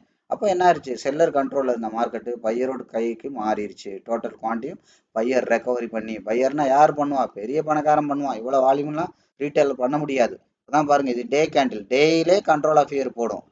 அடுத்து இதை உடைச்ச மார்க்கெட் என்ன பண்ணும் தெரியுமா? வீக்ல கண்ட்ரோல் ஆஃப் இயர் போடும். கண்ட்ரோல்னா வீக் கேண்டிலே 3 ரெட் கலர் கேண்டில், 3 அல்லது 3க்கு மேற்பட்ட ரெட் கலர் கேண்டில் போட்டு தான் பயங்காட்டும். அந்த 3 ரெட் கலர் கேண்டில் போட்டுருச்சனால நீங்க நல்லா புரிஞ்சுக்கலாம் மார்க்கெட் வந்து செட்டில் ஆக போகுதுன்னு அர்த்தம். அப்போ அந்த இடத்துல செட்டில் ஆக போகுதுன்னா நீங்க கேண்டில் அனாலிசிஸ்லாம் பண்ணி மறுபடி அதுக்கு உண்டான வால்யூம் அனாலிசிஸ்லாம் பண்ணி அதுக்கப்புறம் அந்த இடத்துல எவ்வளோ மாதிரி ஃபண்டு பண்ணணுமோ உங்களோட கேபிட்டலுக்கு அதை கரெக்டாக பண்ணணும். ஏன்னா அதில் தான் தெரிஞ்சுக்கோங்க கிட்டத்தட்ட 30% சக்ஸஸ் இருக்கு. ஏன்னா ஒருவேளை அந்த ட்ரேடு மிஸ் ஆனா நம்மளோட அனலைசேஷன் தப்பானா ஃபண்ட் மேனேஜ்மெண்ட்டை வச்சு தான் நம்ம என்ன பண்ண முடியும்? ஓவரால் ப்ராஃபிட் கொண்டு வர முடியும். அதை கரெக்டாக பண்ணணும். அதுக்கப்புறம் அதெல்லாம் ஸ்ட்ராங்காக பண்ணுறதுக்குன்னா மனநிலை உங்களுக்கு இருக்கணும். இதெல்லாம் சேர்ந்தது தான் trading business. Trading is a business. நல்லா தெரிஞ்சுக்கோங்க, ட்ரேடு பிஸ்னஸ். இன்னைக்கு எனக்கு முழு நேரமாக சோறு போடுறதே ட்ரேடிங் தான் கடந்த 25 வருஷமா. புரியுதா? 1ஆம் தேதி நான் வாடகை கொடுத்து தர்றேன், 1ஆம் தேதி பால் காசு தர்றேன், இல்லை என்னோட வீட்டுக்கு இஎம்ஐ கட்டுறேன், காருக்கு இஎம்ஐ கட்டுறேன். எல்லாமே என்னால் ட்ரேடிங்கில் நம்பி நான் சொல்ல முடியும். ஏன்? ட்ரேடிங் என்ன பொறுத்த வரைக்கும் பிஸ்னஸ். நீங்கள் எப்படி சொல்ல முடியுமா? 1ஆம் தேதி பால் காசு கொடுத்துட்றாங்க, நான் ட்ரேட் பண்ணிட்டு இருக்கேன். 10ஆம் தேதி வாடகை கொடுத்துட்றாங்க, இல்லை நான் 1ஆம் தேதி 2 லட்ச ரூபா நான் எடுத்துருவாங்க, 10 லட்ச ரூபா கேபிட்டல் வச்சுருக்காங்க. இப்படிலாம் துல்லியமாக ஒரு பிஸ்னஸ் மாதிரி சொல்ல முடியுமா? சொல்ல முடியாது. அப்போ நீங்கள் என்ன பண்ணுங்க? ட்ரேடிங்கை பிஸ்னஸாக பண்ணலை, ட்ரேடிங்கை போயிட்டு பொழப்புக்கு சூதாட்டமாக பண்ணிக்கிட்டு இருக்கீங்கன்னு அர்த்தம். சூதாட்டங்கிறது வேற, பிஸ்னஸ்ங்கிறது வேற. நீங்கள் லாட்ரி சீட்டு வாங்குற மாதிரி ஒரு ஒரு ஆப்ஷனில் போயிட்டு ஒரு லாட்டை வாங்கிட்டு இருக்கீங்க. போனால் 2000 தானே, வந்தால் 20,000. இப்படி தானே லாட்ரி சீட்டு வாங்குவான். இப்போ நாங்கள் அப்படி பண்ணுறதில்ல. நான் அப்படி பண்ணுறதில்ல. நான் என்ன பண்ணுறேன்னா 2000 வாங்கினேன்னா அந்த 2000 இன்வெஸ்ட் பண்ணால் நான் ஒரு 300 ரூபா 400 ரூபா 500 ரூபா எடுக்கணும். எடுத்தே ஆவேன், எடுப்பேன். அதனால தான் என்னை பொறுத்த வரைக்கும் ட்ரேடிங் வந்து ஒரு பிஸ்னஸாக இருக்குது. உங்களை பொறுத்த வரைக்கும் ட்ரேடிங்கிறது ஒரு லாட்ரி சீட்டு வாங்குற மாதிரி. எங்கே வாங்கணும் தெரியாது, எதனால் வாங்குனீங்க தெரியாது. புரியுதுங்களா? உங்களோட ஃபண்டுக்கு என்ன மாதிரி முதல்ல இன்வெஸ்ட் பண்ணணும், இல்லை என்ன மாதிரி நீங்கள் முதல்ல ரிஸ்க் எடுக்கணும் தெரியாது. எவ்வளோ நேரத்தில் அடுத்த பவுண்டரியில் எங்கே வாங்குவீங்க தெரியாது. எவ்வளோ நேரத்தில் உங்கள் ட்ரேடு ப்ராஃபிட்டை ரீச் ஆகும், எவ்வளோ நேரம் முதற்கொண்டு உங்களுக்கு தெரியணும். இப்போ ஒரு தொழில் பண்ணீங்கன்னா ஓகே, பேங்க்ல போறீங்க, இந்த 5 லட்ச ரூபா கடன் கேட்குறீங்க, எத்தனை வருஷத்துல திரும்பி கட்டுவீங்க அப்படின்னு கேட்டால் அதெல்லாம் தெரியாதுங்க. அதெல்லாம் தொழில் நடத்துகிறேன் கொடுங்க, அப்புறம் நான் நல்லா போச்சுன்னா வந்து கட்டுறேன்னு சொன்னால் கொடுப்பானா? தலையில் தட்டி விரட்டி விட்டுருவான். அப்போ எவ்வளோ நேரத்தில் உங்களோட ப்ராஃபிட் ஹிட் ஆகும், இந்த மாதிரி எல்லா விஷயங்களும் தெரியணும். அந்த இடத்துக்கு எவ்வளோ பணம் போடும் ஏதாவது தெரியுமா? இந்த மாதிரி ஒரு 10 கேள்வி இருக்குது. 10 கேள்விக்கு முதல்கிட்ட எத்தனை கேள்விக்கு உங்களுக்கு பதில் இருக்குது? இது நெகட்டிவில் போனால் என்ன பண்ணுவீங்க? தெரியணும்ல. தொழில் பண்ணுறீங்க, சரியாக பிக்கப் ஆகலை, கொஞ்சம் அப்படி இதுவாக இருக்குது, அப்போ என்ன பண்ணுவீங்க? அதை ப்ராஃபிட்டை கொண்டு வரக்கு என்ன பண்ணுவீங்க அந்த பிஸ்னஸை?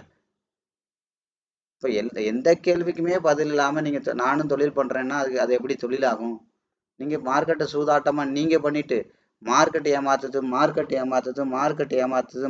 யாரும் ஜெயிக்க முடியாது இப்படி புலம்பிக்கிட்டு இருக்கீங்கன்னா அதுக்கு நீங்கள் தான் பொறுப்பு. உங்களுக்கு பிஸ்னஸாக பண்ண தெரில. இப்போ நான் ஒவ்வொரு கேண்டிலாக எக்ஸ்பிளைன் பண்ணுறேன், ஒவ்வொரு விஷயமா எக்ஸ்பிளைன் பண்ணுறேன். எங்கேயாவது ஆரம்பத்தில் பேசின விஷயத்த இன்னைக்கு வரைக்கும் நான் மாற்றி பேசியிருக்கேன்னா? முதல் வீடியோவில் என்ன சொன்னனோ அதுதானே இப்போ வரைக்கும் இருக்குது. அதை வந்து இன்டெப்தா இன்னும் நுணுக்கமாக பார்க்கறது எப்படி அப்படின்னு தான் நான் சொல்லி கொடுக்குறேனே ஒழிய, எந்த இடத்துலையாவது வந்து பார்த்தீங்கன்னா அதை போயிட்டு கன்ஃபியூஸ் பண்ணுற மாதிரி இதை வேண்டாம், அந்த அந்த அது அந்த அந்த சாட்டுக்கு தான் செட் ஆகும், அதை தூக்கி போட்டுருங்க. ஸோ இப்போ நம்ம இங்கே வேற பார்ப்போம் அப்படின்னு எதாவது பார்க்குறேன்னா ஒவ்வொரு இடத்துலையும் நீங்கள் என்னெல்லாம் தப்பு பண்ணுறீங்கன்னு காட்டுறேன். நீங்கள் தப்பு பண்ணலாம் காப்பி. இப்போ ட்ரெண்ட் லைன் இருக்குது, அப்போ நான் வரைஞ்சி காமிச்சேன், அது வேண்டாம் தூக்கி தூர போடுங்க. ஏன் சொன்னேன்? அது ஓவர் வேல்யூ மார்க்கெட்டில் இருக்கா அண்டர் வேல்யூவில் இருக்கா அப்படின்னு அதை தான் காட்டும். மார்க்கெட் உடைச்சு இப்போ ஓவர் வேல்யூக்கு போயிட்டு இருக்கு. அதுக்கான இதுதான் ட்ரெண்டு. ட்ரெண்டே சேஞ்ச் ஆகும்போது காட்டுறதான் ட்ரெண்ட் லைன். அதை புரிஞ்சுக்கோங்க அறிவுஜீவிகளா. ட்ரெண்டே சேஞ்ச் ஆக போகுது அப்படிங்கிறத காட்டுறதான் ட்ரெண்ட் லைன். அப்போ என்ன அர்த்தம்? மார்க்கெட் வந்து ஓவர் வேல்யூக்கு போக போகுதுன்னு அர்த்தம். ட்ரெண்டு சேஞ்ச் ஆகிறது கூட மேட்ரு கிடையாது. ஓவர் வேல்யூக்கு மார்க்கெட் போக போகுதுன்னு அர்த்தம். அப்போ ஓவர் வேல்யூல இப்போ ட்ரெண்டு சேஞ்ச் ஆகிறது என்னமோ உண்மைதான். நான் சொன்னேன் இல்லையா? அப்போ ட்ரெண்ட் லைன் இருக்கு. ட்ரெண்டு சேஞ்ச் ஆகிறது தான். மார்க்கெட் வந்து இப்போ இவ்வளோ தூரம் வந்திருக்கு. இது போய் இந்த ட்ரெண்ட் லைன் வாங்கினக்குள்ள உடச்சு பண்ணுது. ஓவர் வேல்யூக்கு போகுது. கரெக்டாக ட்ரெண்டு சேஞ்ச் ஆகுது. கரெக்டு. செல் ட்ரெண்ட்லேருந்து பை ட்ரெண்டுக்கு சேஞ்ச் ஆகிறது உண்மைதான். கரெக்டு. நீங்கள் இங்கே வாங்கி என்ன புண்ணியம்? பையர் தான் இங்கேருந்து வாங்க ஆரம்பிச்சிட்டானே, இங்கேயே வாங்கிட்டானே. இப்போ நான் சொன்னேன் இல்லையா? இந்த கேண்டில் அனலைஸ் பண்ணி இவன் இங்கே பை எடுத்துட்டான். இப்போ ட்ரெண்ட் லைன் எங்கே அடிக்கும்? இங்கே போய் இடிக்குது. உங்களுக்கு இங்கே வாங்கி என்ன புண்ணியம்? அவன் வித்துக்கிட்டு இருக்க நேரம் நீங்கள் வாங்கிட்டு இருக்கீங்க. அப்போ என்ன ஆகும்? வெயிட்டேஜ் தாங்க முடியும், திரும்ப இங்கே வந்துடும். அட்லீஸ்ட் இதோட 50% அது வரும். அப்போ ஸ்டாப் லாஸ் அடிக்காமல் என்ன பண்ணும்? இந்த அடிப்படை கூட உங்களுக்கு தெரியல. ட்ரெண்ட் லைனை உடைச்சிருச்சு, ட்ரெண்ட் லைனை உடைச்சிருச்சு, ட்ரெண்ட் லைனை உடைச்சிருச்சு, உடைச்சிருச்சு. ட்ரெண்ட் லைனை மட்டும் உடைச்சிருக்க கூடாது. ஏதாவது கட்டை கம்பி ஏதாவது கிடந்துச்சுன்னா உங்க தலையும் உடைச்சிருக்கணும். ஒண்ணுமே தெரியாம, அடிப்படையும் தெரியாம, வாழும் தெரியாம, தலையும் புரியாம இப்படியா ட்ரேட் பண்ணுவாங்க சொல்லுங்க? ட்ரெண்ட் லைன் உடைக்கிறங்கிறது என்ன அர்த்தம்னா, மார்க்கெட் ஓவர் வேல்யூக்கு போக ஆரம்பிச்சிருச்சு. பெரிய பணக்காரன் வித்துட்டு இருக்கான். இனிமே கையில இருக்கிறத அவன் கொடுக்க போறான்னு அர்த்தம். அவன்கிட்ட போயிட்டு அதிக விலைக்கு வாங்காதரா அடி முட்டாள் அப்படிங்கிற மாதிரி அர்த்தம். சார்ட் உங்களோட பேசுனா அப்படிதான் பேசும். நான் கொஞ்சம் டீசெண்டா பேசுறேன். அது இன்னும் மோசமா பேசும். உலகத்துல இருக்கிற எல்லா கெட்ட கெட்ட வார்த்தையும் கண்டுபிடிச்சு கூட திட்டும். அவ்வளவு திட்டியும் உங்களுக்கு புரியலன்றதுதான் வேதனை. அதான் என்ன அர்த்தம்? ஓவர் வேலைக்கு போயிட்டு இருக்கடா, பெரிய பணக்காரன் உன்னை ஏமாத்தி அடி உங்ககிட்டே இப்ப கொஞ்ச நேரம் முன்னாடி தான்டா வாங்கினான், அதை உன் தலையிலே திரும்ப கட்டுறானடா, இப்படி இருக்கியடா அப்படிங்கிற மாதிரி. உங்க அம்மா பேசுற மாதிரி, உங்க அப்பா பேசுற மாதிரி இப்ப யோசிச்சு பாருங்க. வேற என்னத்த சொல்றது? உங்க அம்மாவா இருந்தா கூட பேசுவாங்க. உங்க அப்பாவா இருந்தா ஏதாவது செருப்பு ஏதாவது கிடந்தா கூட எடுத்துட்டு விளாசிடுவாரு. அந்த மாதிரிதான் சாட்டு உங்கள்கிட்ட பேசுது. பெரிய பணக்காரன் கொஞ்ச நேரத்துக்கு முன்னாடி உன்கிட்ட தான் வாங்கினான். உன்கிட்ட வாங்கின மொபைலை 10,000த்துக்கு வாங்கின மொபைலை கொஞ்சம் அதை ரீபர்பிஷ் பண்ணி பாலிஷ் எல்லாம் பண்ணி கொஞ்சம் மாற்றி அது இது கவரு அது இதெல்லாம் மாற்றி உங்ககிட்ட 15,000த்துக்கு விற்கிறான்டா, நீ போய் வாங்கலாமாடன்ற மாதிரி தான் மார்க்கெட் உங்களை கேள்வி கேட்குது. நீலாம் தொழில் பண்ணுறதுக்கு லாயக்கே இல்லைன்னு தான் மார்க்கெட் சொல்லுது. அப்போ இந்த ட்ரெண்ட் லைனே வச்சு பண்ணால் எப்படி ப்ராஃபிட் வரும் பாருங்க. அப்போ அதே தானே இங்கே பண்ணுவீங்க. கவனிங்க, இங்கே இப்போ ட்ரெண்ட் லைன் உடச்சிருச்சு அப்படின்னு சொல்லி இங்கே பண்ணுவீங்க. 10க்கு 3 ட்ரெண்ட் நேச்சுரலாக வரும். கரெக்டாக? ஆனாலுமே இது ஓவர் வேல்யூ தானே. இங்கே விற்க ஆரம்பிச்சதை போயிட்டு இங்கே வாங்காமல் இங்கே போய் திரும்ப வாங்கலாமா? கொஞ்ச நேரத்துக்கு முன்னாடி நீங்கள் தான் வாங்குனீங்க, அதை போயிட்டு இங்கே விற்கலாமா? இப்படி தான் மார்க்கெட்டில் வந்து மாற்றி மாற்றி மாற்றி மாற்றி உங்களுக்கு லாஸ் வந்துக்கிட்டே இருக்கிறது. நேச்சுரலாக ஒரு 10க்கு 3 ட்ரேடு ப்ராஃபிட் வரும். கரெக்டாக? மிச்சம் 7 ட்ரேடு உங்களுக்கு லாஸ் தான் வரும். அதுவுமே லாபத்தை தாண்டி நஷ்டம் வர ஐ மீன் தாண்டி நஷ்டத்தை தாண்டி லாபம் வருமானா அதுவும் வராது. அது எப்படி வரும்? சொல்லுவாங்கல்ல, அந்த வடிவேல் சோடா குடிக்கும்போது உனக்கு கல்யாணம் ஆயிடுச்சா? ஆகலை, அது எப்படி ஆகும் அப்படிங்க சொல்கிற மாதிரி தான் உங்கள் கதையெல்லாம். அது எப்படி வரும்? நீங்கள் பண்ணுறதே ஓவர் வேல்யூல பண்ணுறீங்க. அப்போ எப்படி வரும்? அப்போ என்ன பண்ணணும்? மார்க்கெட் இறங்கிக்கிட்டு இருக்க மார்க்கெட்டில் பெரிய பணக்காரன் எப்போ வாங்குறானோ அவனோட சேர்ந்து அட்லீஸ்ட் அவன் வாங்கினதுக்கு அப்புறமாவது பண்ணணும். அதுக்கு தான் மார்க்கெட் செட்டில் ஆயிடுச்சான்னு பார்க்க தெரியணும். இப்போ இந்த வீடியோலாம் திரும்ப திரும்ப பாருங்கள். மார்க்கெட் செட்டில் ஆயிடுச்சான்னு பாருங்கள். கவனிங்க, ஒரு சப்போர்ட் இருக்குது. உங்களை பொறுத்த வரைக்கும் தப்பே சொல்லலைண்ணா. ஒரு சப்போர்ட்டுக்கு இருக்குது, பரவாயில்ல. இனிமேல் என்ன பாருங்கள், சப்போர்ட்டுக்கு வந்துருச்சா, மார்க்கெட் செட்டில் ஆயிடுச்சான்னு பாருங்கள். பிளைண்டாக பார்க்காதீங்க. இப்போ இங்கே ஒரு சப்போர்ட் இருக்குது, இங்கே ஒரு பை எடுக்கலான்றீங்க, மார்க்கெட் செட்டில் ஆயிடுச்சான்னு பாருங்கள். செட்டில் ஆயிடுச்சாங்கிறது எப்படி பார்க்கணும்? மறுபடியும் கூட சொல்கிறேன், கவனிங்க. இப்போ இந்த இடத்துல சப்போர்ட் இருக்குது, தப்பே கிடையாது. இந்த இடத்துல நான் பை பண்ணணும்னு நினைக்கிறீங்க, கரெக்டு, ஓகே. இப்போ இந்த இடத்துல ஒரு கேண்டில் வந்துருச்சு, சரி. வந்த உடனே எடுக்காதீங்க, அந்த கேண்டில் முடியட்டும். அப்போ என்னது? இந்த இடத்துல இப்படி 50% வரீங்க. இப்போ மார்க்கெட் செட்டில் ஆயிருக்கா? இல்லை 100% பாடியே செல்லரோட கண்ட்ரோலில் தான் இருக்குது.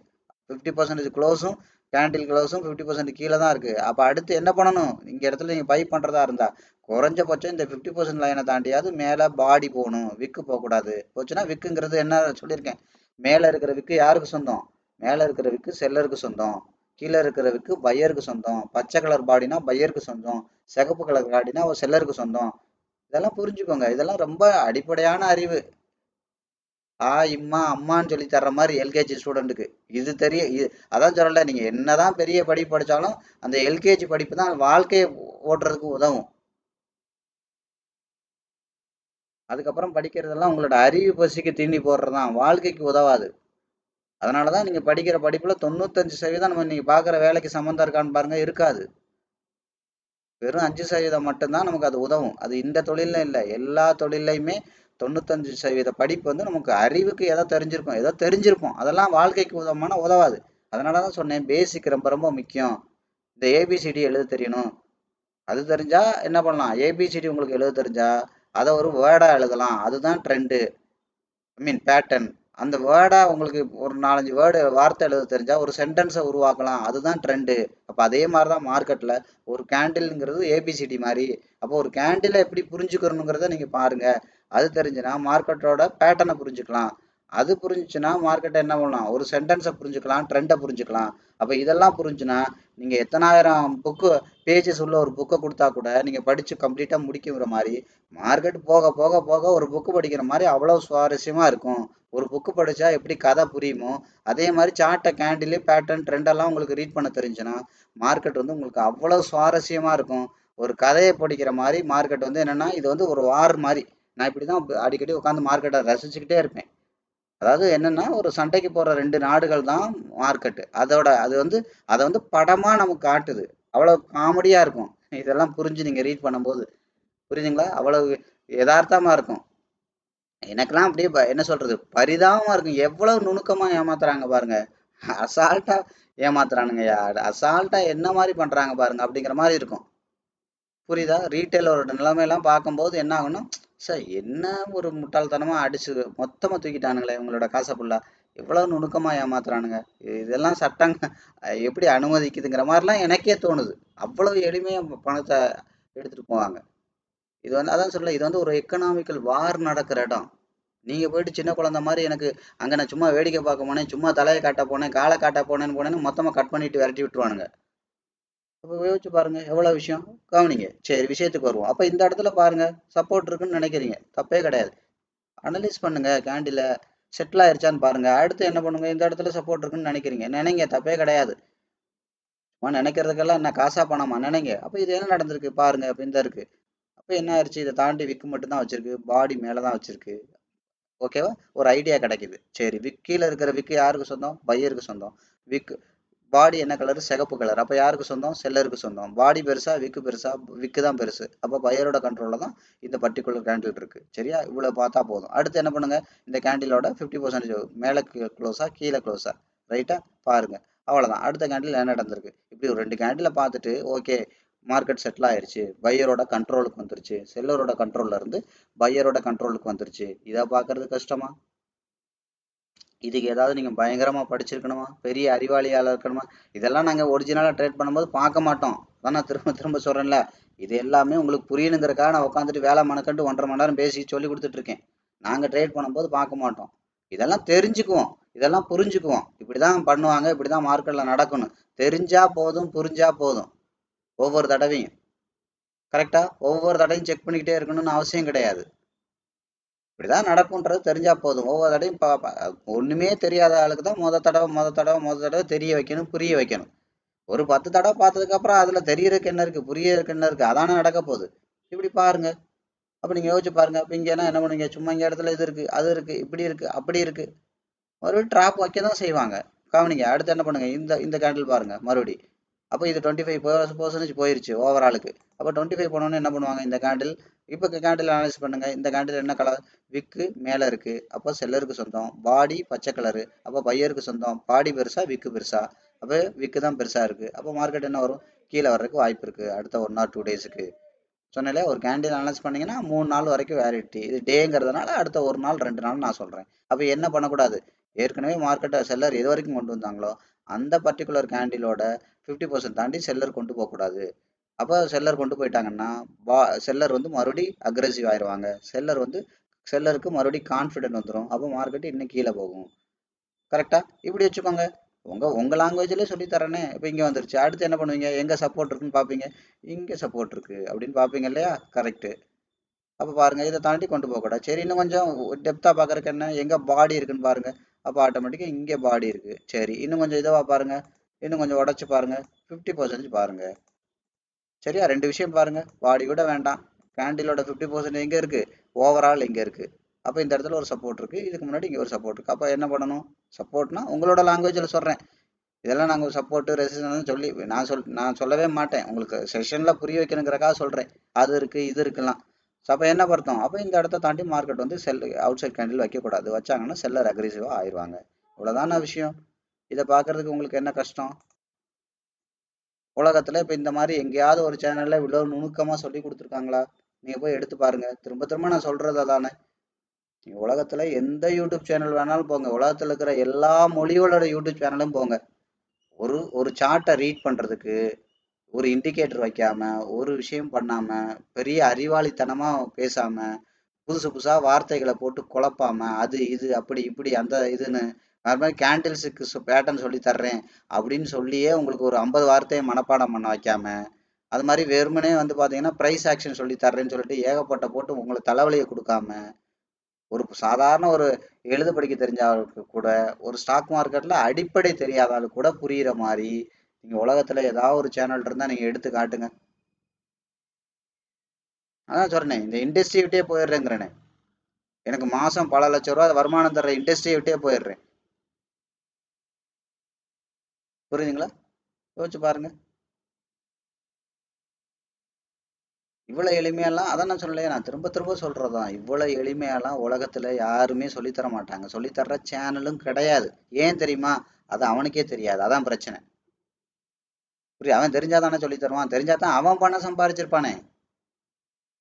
புரியுதா? அவன் பணம் சம்பாரிச்சிருப்பான். உங்க கண்ணு முன்னாடி ட்ரேட் பண்ணி காமிச்சிருப்பான். உங்களை ப்ராஃபிட் பண்ண காமிச்சிருப்பான். உங்களை வந்து ப்ராஃபிட் பண்ண காமிச்சு என்ன பண்ணுவீங்க? நீங்க போய் 4 பேர்ட்ட அதை சொல்லி 4 பேரை கூட்டிட்டு வர வச்சிருப்பான். அதான் நான் சொல்ல, இன்னைக்கு வரைக்கும் என்னோட 70% கிளைண்ட்டை நான் இன்னைக்கு வரைக்கும் நான் பார்த்ததே இல்லை. அவங்களோட அக்கௌண்ட்டை காமிச்சு இவர் இந்த மாதிரி ஒருத்தர் பண்றாரு, அவர் இந்த மாதிரி எனக்கு சொன்னாரு, அதை சொல்றதை விட நல்லாவே அக்கௌண்ட் குரோ ஆயிருக்கு, இந்த இதை நீயும் பாரு, அதை பாரு, இதை பாரு. கேரளாவில எல்லாம் ஒருத்தர் இருக்காரு, இது வரைக்கும் 60-70 பேரும் அவரே ரெஃபர் பண்ணியிருக்காரு. துபாயில இருந்து அவர் பெரிய கம்பெனில வேலை பார்க்குறாரு. 60 to 70 பேர் இன்னைக்கு வரைக்கும் ரெஃபர் பண்ணியிருக்காரு. அப்போ யோசிச்சு பாருங்க. அப்போ போய் ஒரு ஒரு ஆள் போயிட்டு இவர் அக்கௌண்ட்டை சூப்பராக மேனேஜ் பண்ணி வருவாரு, நீ நம்பி பண்ணு அப்படின்னு சொல்லி ஒரு மனுஷன் 60 பேரை கூட்டிட்டு வர்றாருன்னா இவ்வளோக்கும் அவருக்கு ஒரு பெனிஃபிட்டும் கிடையாது. 60 பேரை கூட்டிட்டு வர்றாருன்னா அப்போ அந்த விஷயத்த எவ்வளவு டேஸ்ட் பார்த்துருப்பாரு, எவ்வளவு அக்கௌண்ட் அவர் என்ன மாதிரி அவரோட அக்கௌண்ட் குரோ ஆயிருக்கும். நல்லா யோசிச்சு பாருங்க. அதான் சொல்லல, என்னோட கிளைண்ட் 3300 கிளைண்ட்டுக்கு நான் மேனேஜ் பண்ணி கொடுக்குறோம் என்னோட ஓன் கம்பெனியில். அப்போ இந்த 3300 கிளைண்ட்டில் இன்னைக்கு 70% பேரை நான் பார்த்ததே கிடையாதுன்னா அப்போ எவ்வளோ பெரிய விஷயம். அதே மாதிரி தான், உண்மை அதுதான். இன்னைக்கு கேஎஃப்சி உலகம் ஃபுல்லாக இருக்குது. கேஎஃப்சி ஓனர் நான் போய் சாப்பிட்றேன் கேஎஃப்சிலாம் என்னெல்லாம் அவருக்கு தெரியுமா? தெரியாது. காசு மட்டும் போகும், அவருக்கு லாபம் மட்டும் போகும், அவ்வளோதான். அதே மாதிரி தான் பிஸ்னஸை வந்து அப்படி வளரணும். அதாவது நான் அடிக்கடி சொல்லல, உங்களை மீறி உங்களோட ப்ராடக்ட் பேசணும். உங்களை மீறி, அதாவது என்ன அர்த்தம், நீங்கள் போகாத இடத்துக்கெல்லாம், நீங்கள் நுழையாத இடத்துக்கெல்லாம் உங்களை பற்றின அந்த விஷயம் போய் சேரணும். அதுதான் சக்ஸஸ். உங்களை பற்றி நீங்களே பேசிக்கிறது சக்ஸஸ் கிடையாது. புரியா? இந்த மாதிரி ஒருத்தன் இருக்காயா, அவனை நம்பி கூடிய அக்கௌண்ட்டை அவன் சொன்னதை விட ஜாஸ்தியாக அடிச்சு அடிச்சு கலப்புறான் மார்க்கெட்டில். அந்த கண்டிஷன் இந்த கண்டிஷன், இது நடந்திருக்கு அது நடந்துட்டு இருக்கு, கொரோனா நடந்துருக்கு, எந்த சாக்கு போக்கும் அவன் சொல்ல மாட்டான். டானும் நம்ம அக்கௌண்ட் குரோ ஆகிட்டே இருக்கும். 7 வருஷம் 10 வருஷம் 12 வருஷம் 15 வருஷம் 18 வருஷம்லாம் என் கூட இன்னும் அந்த ரிலேஷன்ஷிப்பில் இருக்கிற கிளைண்ட்ஸ்லாம் இருக்காங்க. யோசிச்சு பாருங்க. காரணம் என்ன தெரியுமா? இதெல்லாம் ரொம்ப சிம்பிளிஃபைடாக இருக்கும். எனக்கு எல்லாம் தெரிஞ்ச மாதிரி பேசக்கூடாது. பேசுறதே எதுக்குன்னா, ஒரு விஷயம் புரியாதவங்களுக்கு புரிய வைக்கிறதுக்கு தான் பேச்சு. அவனை போட்டு இன்னும் குழப்புறதுக்கு அதுக்கு பேர் பேச்சு இல்லை. அவன் பேசாமல் சும்மாவே உட்காந்துருப்பான். அவனுக்கு நான் மார்க்கெட் சொல்லித்தரேன், அதை சொல்லித்தரேன், கிளாஸ் எடுக்கிறேன், அதை பண்ணுறேன், இதை பண்ணுறேன்னு அவனே ஏதோ ஒன்று தட்டு மாதிரி பண்ணியிருப்பான். அதையும் போட்டு மறக்க வச்சு, அதையும் போட்டு குழப்பி, இதை பார்த்தா தான் வரும், அதை பார்த்தா தான் வரும், இது உடைச்சா தான் வரும், அது உடைச்சா தான் போகும்னு சொல்லி, அது பார்த்தா இந்த இடத்துல வேலை செய்யும், இன்னும் இப்போ ஒரு 10 கேண்டில் வந்ததுக்கப்புறம் சுத்தமாக வேலை செய்யாது, அடுத்து 15 நிமிஷத்துல வேலை செய்யாது, இல்லை 15 மினிட்ஸாக வேலை செய்யாது, இங்கே நல்லா வேலை செய்யும், அது கோல்டில் வேலை செய்யாது. இப்படி ஒவ்வொன்றா மாற்றி மாற்றி கடைசி வரைக்கும் அவனை போட்டு சாகடிச்சு, இவனும் கற்றுக்க முடியாமல், இவனும் அறகுறையாக இருந்து வர்றவனையும் இன்னும் அறகுறையாக்கி, இப்படி தான் இந்த இண்டஸ்ட்ரியே இருக்குது. அதனால தான் நான் உங்களுக்கு ஓப்பன் சேலஞ்சே பண்ணுறேன். நீங்கள் உலகத்தில் எந்த யூடியூப் சேனலாக எடுங்க, எந்த யூடியூப் சேனல் எந்த மொழியில் இருக்கிறது வேணாலும் எடுங்க, நான் சொல்லிக் கொடுக்குற மாதிரி எளிமையாக இருக்காது. ஏன்னா நானும் அந்த இண்டஸ்ட்ரியில் தானே இருக்கேன் 25 வருஷமாக. எனக்கு தெரியாதா? இருக்காது. அதான் நான் அடிக்கடி சொல்லிட்டேன், நீங்கள் இங்கேயே கற்று நீங்கள் ட்ரேடராக உருவாகலைன்னா நீங்கள் உலகத்தில் போய் எங்கே படித்தாலும் நீங்கள் ட்ரேடராக ஆக முடியாது. நான் சேலஞ்ச் பண்ணியே சொல்கிறேன். நீங்கள் எங்கே வேணாலும் படித்து ஒரு ட்ரேடராக ஆகி காட்டுங்க பார்ப்போம். 100% முடியாது. ஏன் தெரியுமா? அவன் சொல்லிக் கொடுக்குறதெல்லாம் வெறும் டெக்னிக்கல் மட்டும்தான். டெக்னிக்கலை வச்சுட்டு பண்ண முடியாது. இவ்வளோ அழகா டெக்னிக்கல் சொல்லி கொடுத்தே ஒரு இண்டிகேட்டர்ல ஒன்றும் இல்லை. இவ்வளோ அழகா டெக்னிக்கல் சொல்லி கொடுத்தே உங்களால் பண்ண முடியாது. நான் ஓப்பனாக தான் சொல்கிறேன். ஏன்னா பிஸ்னஸ்ங்கிறது வெறும் டெக்னிக்கல் கிடையாது. வெறும் 10 மார்க் விஷயம் தான் டெக்னிக்கல். டெக்னிக்கல் தெரியாமல் கூட நீங்கள் பிஸ்னஸ் பண்ணலாம். உங்களுக்கு ஃபண்ட் மேனேஜ்மெண்ட் தெரிஞ்சால் போதும். டெக்னிக்கலே தேவையில்லை. ஃபண்ட் மேனேஜ்மெண்ட்டும் உங்களோட சைக்காலஜிக்கல் ஃபிட்னஸும் ஸ்ட்ராங்காக இருந்துச்சுன்னா 60 மார்க் அதில் தான் இருக்குது. நீங்கள் அது இல்லாமலே லாபத்தை அதிகமாக்கலாம். 50%க்கு மேலே நீங்கள் மார்க்கெட்டில் நாலேஜ் பர்சனாக இருக்கீங்க, நல்ல ஃபிட்னஸோட இருக்கீங்க, ஃபண்ட் மேனேஜ்மெண்ட்லாம் உங்களுக்கு கிளியர் கட்டாக தெரியுது அப்படின்னா நீங்கள் உங்களோட கேபிட்டலை க்ரோ பண்ணிகிட்டே போகலாம். இதுதான் உண்மை. ஸோ அதனால் ஒவ்வொரு வீடியோவும் சீரியஸாக பாருங்கள். அது மாதிரி இந்த சேனல்லாம் உங்களுக்கு பிடிச்சிருந்தா சப்ஸ்கிரைப் பண்ணுங்கள். சும்மா பேருக்கு சப்ஸ்கிரைப் பண்ணி வச்சுட்டு நானும் சப்ஸ்கிரைபர் மாதிரி பண்ணாதீங்க. அது மாதிரி ஒவ்வொரு வீடியோவும் 1 மணி நேரத்துக்கு மேலே தான் இருக்கும். தேவைன்னா பாருங்கள், இல்லாட்டி தூக்கி போட்டு வேறு வேலையை பாருங்கள். உங்களுக்குன்னு நிறைய சேனல் இருக்குது. கரெக்டாக? அங்கே போய் பாருங்கள், ஒன்றும் பிரச்சனை இல்லை. உங்களை டெம்ப்ட் பண்ணுற மாதிரி, ஆசை வார்த்தை காட்டுற மாதிரிலாம் நிறையா இருக்குது. ஏன்னா அவன் பொழப்பு ஓடணும்ல. பாவம் எல்லாரும் இங்கே வந்துடாதீங்க. அங்கே போய் பாருங்கள். ஸோ ஒரு ட்ரேட் எடுத்தேன், ஒரே ட்ரேடில் 10 லட்சம் சம்பாரிச்சேன், ஒரே ட்ரேடில் 2 லட்சம் சம்பாரிச்சேன், ஒரே ட்ரேடில் 3 லட்சம் சம்பாரிச்சேன். அது ட்ரேட் கிடையாது. அது பிஸ்னஸ் கிடையாது. நான் சொன்னேன் ஞாபகம் இருக்கா? நீங்கள் 10,000 ரூபா வச்சுருந்தீங்கன்னா 2 சைபரை கட் பண்ணுங்கள். 100 ரூபா மடங்குல தான் உங்களோட ப்ராஃபிட் இருக்கும். அதை தாண்டி அதிகபட்சம் 100 ரூபா மடங்குல 3 டிஜிட் அப்படின்னு வச்சுக்கோங்க. 100 ரூபானா எத்தனை டிஜிட்? 3 டிஜிட்னா 999 ரூபா வரைக்கும் இருக்கலாம் உங்களோட ப்ராஃபிட். நீங்கள் 10,000 ரூபா இன்வெஸ்ட் பண்ணீங்கன்னா அதை தாண்டி 1 ரூபா வந்தாலும் உங்கள் அக்கௌண்ட் ஸ்கொயர் ஆஃப் ஆகும். எழுதி வச்சுக்கோங்க. ஒரு விஷயம் நடக்கிறது, அதான் சொல்லலை, நடக்க போறதுக்கு முன்னாடியே இப்படி இது நடக்கும்னு நான் சொல்லியிருக்கேன். அப்போ யோசிச்சு பாருங்க. நான் சும்மா எதையுமே விளையாட்டுக்கு சொல்லலை, நம்பர்ல சொல்றேன், அளவுகோல்ல சொல்றேன் நான். சரியா? அப்போ நான் 10,000 ரூபா மார்க்கெட் கொண்டு வரீங்கன்னா உங்களோட ப்ராஃபிட் ஒவ்வொரு தடவை வரும்போதும் 999 ரூபா வரைக்கும் வரலாம். 100 ரூபா மடங்குல ஆரம்பிச்சு 100 ரூபா, 110 ரூபா, 150 ரூபா, 200 ரூபா, 300 ரூபா, 500 ரூபா. ஏன்னா ஃபண்ட் மேனேஜ்மெண்ட் வேரியேஷன்ஸ் இருக்கும். ஒவ்வொரு இடத்துக்கு தகுந்த மாதிரி ஃபண்ட் மேனேஜ்மெண்ட் டக்கு டக்கு டக்கு டக்குன்னு பண்ணுவோம். அப்போ அது வரைக்கும் 999 வரைக்கும் இருக்கலாம். உங்களுக்கு 1000 ரூபான்னு வந்தா கூட ஓவர் ட்ரேட் பண்றீங்க, ஓவர் ரிஸ்க் எடுக்கிறீங்க, உங்க அக்கௌண்ட் ஸ்கொயர் ஆஃப் ஆயிடும். எழுதி வச்சுக்கலாம். நீங்க ரெடி ஆயிடலாம். ஏதாவது அடுத்த வீடு வாசல் இருந்தால் வித்துட்டு மார்க்கெட் கொண்டு வர்றதுக்கு தயாராகிக்கங்கன்னு அர்த்தம். அப்போ யோசிச்சு பாருங்க. அப்போ இவ்வளவு கிளாரிட்டியா எங்கேயாவது விஷயங்கள் இருக்கா? அதனால தான் நான் சொல்றேன், ஒரு ட்ரேட்ல சும்மா போயிட்டு 10,000 ரூபா போட்டேங்க, ஒரே ட்ரேட்ல 50,000 எடுத்தேன், ஒரே ட்ரேட்ல 1 லட்சம் எடுத்தேன். இந்த மாதிரி கேஸ் எல்லாம் நம்பி தயவு செய்து போகாதீங்க. ட்ரேடுங்கிறது என்ன தெரியுமா? வளர்ச்சிங்கிறது எப்படி இருக்கணும் தெரியுமா? ஒரு ஒரு தொழில் பண்றீங்க, 10 லட்ச ரூபா முதலீடு பண்றீங்க, ஒரே மாசத்துல 1 கோடி ரூபா கிடைச்சுன்னா அது தொழில் கிடையாது. கொஞ்சம் ஜாக்கிரதையா இருங்க. அது வேற. அது ரொம்ப நாளைக்கு நிக்காது. நீங்க ஏதோ தப்பா பண்றீங்கன்னு அர்த்தம். புரியுதா? அப்படி இருக்காது. கன்சிஸ்டண்டா வளரணும் தொழில். அதுதான் நீங்க சரியான வழியில இருக்கீங்கன்னு அர்த்தம். கன்சிஸ்டண்டா இருக்கணும். இப்போ ஒன்றும் இல்லை. அப்போ நான் சொன்னேன் இல்லையா, 10,000 ரூபா வச்சிருக்கீங்கன்னா 100 ரூபா மடங்குல ப்ராஃபிட் எடுக்கலாம். கரெக்டா? அப்படி கொஞ்சம் கொஞ்சமா கொஞ்சம் கொஞ்சமா கொஞ்சம் கொஞ்சமா கொஞ்சம் கொஞ்சமா. அப்போ 100 ரூபா மடங்குல ப்ராஃபிட் எடுக்கணும்னா ஆட்டோமேட்டிக்கா என்ன ஆகணும்? உங்களோட 10,000 ரூபா அடுத்து கொஞ்சம் கொஞ்சமா 11 மாறலாம், 12 மாறலாம், 13 மாறலாம், 15 மாறலாம், 16 மாறலாம். இப்படி தான் வளரணும். 10,000 ரூபா திடீர்னு 1 லட்சமா மாறிச்சுன்னா மொத்தமா 1,10,000 சேர்ந்து இன்னும் அடுத்து ஒரு 2-3 ட்ரேடுக்குள்ள மார்க்கெட்ல போகுதுன்னு அர்த்தம். அப்படிதான் நிறைய பேர் தலையில துண்டை போட்டு வர்றது. அந்த மாதிரி விஷயம் இருக்கனால தான் மார்க்கெட் உங்களை அட்ராக்ட் பண்ணிட்டே இருக்கு. இப்போ புரியுதா உங்களுக்கு? அந்த ஒரு விஷயம் இருக்கறனால தான் மார்க்கெட்ல என்ன சொல்றேன், பிச்சை எடுக்கிறவங்க கூட ஒரு 5,000 ரூபா சேர்ந்தவொடனே மார்க்கெட்டுக்கு வர்றான். காரணம் என்ன தெரியுமா? லாட்ரி சீட்டு மாதிரி. லாட்ரி சீட்டு வாங்காதவன் இருக்கானா? எவனை பார்த்தாலும் வாங்குறான்ல, அரசன்ல இருந்து ஆண்டி வரைக்கும். காரணம் என்ன தெரியுமா? 10 ரூபாய்க்கு வாங்கினா 10 லட்சம் கிடைக்குதுல்ல, 50 ரூபாய்க்கு வாங்கினா 5 கோடி கிடைக்குதுல்ல. இந்த ஒரு விஷயம் தான் மார்க்கெட்ல. இந்த ஒரு விஷயம்லாம் இருக்கு, இல்லைன்னு இல்லை. அது அது அது வந்து பாத்தீங்கன்னா அது தொழிலான்னு கேட்டா தொழில் கிடையாது. அதுதான் சூதாட்டம். அப்படி ஒரு விஷயம் பண்ணணும்னா எதுக்கு ஒரு பேங்க் நடத்தணும்? அவனே மார்க்கெட்ல போட்டு அழகா எல்லாத்தையும் அள்ளிக்கிட்டு போலாமே. பிசினஸ் பண்றவனோட கிராஜுவலா இப்படிதான் இருக்கும். நான் சொன்னேன் இல்லையா கொஞ்ச நேரத்துக்கு முன்னாடி, ஒருத்தன் வந்து ஒரு 100 ரூபாய்க்கு ஒரு 10 வாங்குறான்னா அது ஒரு 120 ரூபாய்க்கு விற்பான். அடுத்து என்ன பண்ணுவான்? மறுபடியும் அதை 120 வச்சு 12 வாங்குவான். 12 வாங்கினா முழுசா போட மாட்டான். உங்களுக்கு புரியுதுக்காக சொன்னேன். அந்த இடத்துக்கு எவ்வளவு பணம் போடணுமோ அந்த 120 அவ்வளவுதான் போடுவான். புரியுதா? பிசினஸா பார்ப்பான். அதாவது என்ன அர்த்தம்? ஒரு பிசினஸ் பண்றவன் ஒரு 10,000 ரூபாய் கொண்டு வர்றான்னா, நான் சொன்னேன் இல்லையா, இது கரெக்டா பாக்குறதுக்கு என்ன?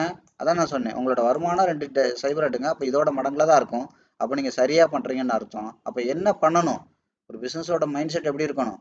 ஒரு பேங்க்ல போட்டா என்ன வருமோ ஒரு வருஷத்துக்கு, இப்போ 1 லட்ச ரூபா இருக்கு, ஒரு வருஷத்துக்கு எனக்கு ஒரு 6,000 ரூபா வருதுன்னா அது மாதிரி ஒரு 5 மடங்கு, ஒரு 3 to 5 டைம்ஸ் நான் எடுக்கலாம். நான் இன்னும் அட்வான்ஸ்டு ஃபண்ட் மேனேஜ்மெண்ட் நான் பண்றேன் அப்படின்னா அது மாதிரி வந்து பாத்தீங்கன்னா ஒரு 5ல இருந்து 7 மடங்கு எடுக்கலாம். அவ்வளவுதான் விஷயம். இன்னும் டெடிகேட்டடாக பண்ணுறோம் அப்படின்னா அதெல்லாம் டைம் இன்வெஸ்ட் பண்ணால் தான் ஜாஸ்தியாக எடுக்க முடியும். இப்போ நாங்களாம் பண்ணுறோமே, இப்போ நான் ஜனவரி மாதம் 5ஆம் தேதி இந்த வருஷத்துக்கான போர்ட்ஃபோலியோ ஆரம்பித்தோம். இன்னைக்கு வரைக்கும் 60% தாண்டி போயிட்டுருக்கு வெறும் 3 மாதத்துல. இதெல்லாம் வந்து பார்த்தீங்கன்னா அட்வான்ஸ்டு ஃபண்ட் மேனேஜ்மெண்ட். அட்வான்ஸ்னா சரியான இடம் வந்தால் தான் எடுப்போம். அதாவது என்ன சொல்லுவாங்கன்னா, என்ன சொல்கிறது, ஓ, அது எல்லாமே 148 ஃபண்ட் மேனேஜ்மெண்ட் சிஸ்டம்னு சொல்லுவோம். இதெல்லாம் யாரும் சொல்ல மாட்டாங்க, நான் சொல்கிறது தான். சொல்லுவோம் செய்வோம் பேசுவான்னு நினைக்கும் போது அதான் சொல்கிறாங்க. இது இவங்க சொல்கிற மாதிரி வந்ததுலேருந்தே நாங்கன்னு சொல்லிக்கிட்டு இருக்கேன், நீங்கள் எத்தனை பேர் அப்படின்னு கேட்பாங்களே, அந்த மாதிரி நீங்கள் எத்தனை பேர்லாம் நினச்சிக்காதீங்க. நான் தான் சொல்லுவோம்னா நான் ப்ளஸ் என்னோட இது வரைக்கும் என்னோட கோர்ஸ் படித்தவங்கள சேர்த்து சொல்கிறேன். அப்படி நாங்கள்லாம் ஒரே குடும்பம் தானே, அதனால சேர்த்து சொன்னேன். அதனால நீங்கள் எத்தனை பேர் அப்படின்னு நினச்சிக்கிறாதீங்க. ஓகேவா? ஸோ அப்போ என்ன அர்த்தம் அப்படின்னா, ஒரே நிமிஷம். பார்த்தீங்கன்னா உங்களுக்கு ஃபண்ட் மேனேஜ்மெண்ட்டில் நீங்கள் டிசைட் பண்ணலாம் உங்களுக்கு என்ன மாதிரி இன்கம் வேணும். அதாவது ஒரு 10,000 ரூபா போட்டு என்ன பண்ணலாம், 100 ரூபா இன்கம் எடுக்கலாம். புரியுதுங்களா? 10,000 ரூபா போட்டு நீங்கள் என்ன பண்ணலாம், 1000 ரூபா இன்கம் எடுக்கலாம். இந்த மாதிரிலாம் ஃபண்ட் மேனேஜ்மெண்ட்டில் வழி இருக்குது. இதெல்லாம் ஃப்ளேவர்னு சொல்லுவோம். இப்போ இப்போ இந்த யூடியூப் சேனல் ஆரம்பிச்சதுக்கப்புறம் இப்போ தான் வந்து பேட்ச் போயிட்டுருக்கு, ட்ரைனிங் பேட்ச். அப்போ அவங்கெல்லாம் இப்போ தான் டெமோ ஆரம்பிக்கிறாங்க. ஒரு வாரமாக தான், ஒரு வாரம் கூட இல்லை, ஒரு 3 நாளாக தான் டெமோ ட்ரேட் பண்ணிட்டு இருக்காங்க. அவங்க ஒரு 50வது ட்ரேடெல்லாம் படிக்கும்போது இந்த மாதிரி அட்வான்ஸ் ஃப்ளேவர்லாம் அவங்களுக்கு சொல்லிக் கொடுப்பேன் நான். அப்போ அதெல்லாம் என்ன பண்ணலாம், மார்க்கெட்டில் கொஞ்சமாக பணம் போட்டு அதிகமாக எடுக்கலாம். ஆனால் எக்காரணத்தை கொண்டு அவங்களோட கேபிட்டலில் உள்ள ரிஸ்க்கை அதிகமாக எடுக்க மாட்டாங்க. ஆனால் அதே பணத்தை வச்சு கொஞ்சமாக பணம் போட்டு அதிகமாக சம்பாதிக்கிறதுக்கான விஷயங்கள்லாம் மார்க்கெட்டில் இருக்குது. அப்படி ஆரோக்கியமாக சம்பாதிக்கணும். புரியுதுங்களா? தொழிலாக பண்ணணும், தப்பு கிடையாது. தொழில்னா என்னது? இப்போ உதாரணத்துக்கு பாருங்கள், இப்போ ஒரு பெரிய பணக்காரன் என்ன பண்ணுவான், காசு வச்சுக்குவாங்க. பேங்க் ப்ராப்பர்ட்டிலாம் ஏலத்துக்கு வரும். அப்போ பேங்க் ப்ராஃபிட்லாம் என்ன ஆகும், மார்க்கெட் வேல்யூ விட கம்மியாக வரும். கரெக்டாக மார்க்கெட்டில் அந்த வீடு வந்து 70 லட்ச ரூபான்னா இது வந்து ஒரு 60 லட்ச ரூபா, 55 லட்ச ரூபா இந்த மாதிரி வரும். அந்த மாதிரிலாம் வரும்போது அதை வாங்கி ரெனோவேட் பண்ணி 70 லட்சத்துக்கு விற்பாங்க. அப்போ ஒரே டயத்தில் உங்களுக்கு என்ன கிடைக்கும், ஒரு 15 லட்ச ரூபா ப்ராஃபிட் கிடைக்கும், 20 லட்ச ரூபா ப்ராஃபிட் கிடைக்கும். இந்த மாதிரி விஷயங்கள் பண்ணுவாங்க. இதுதான் ஸ்மார்ட் இன்வெஸ்ட்மெண்ட் மாதிரி.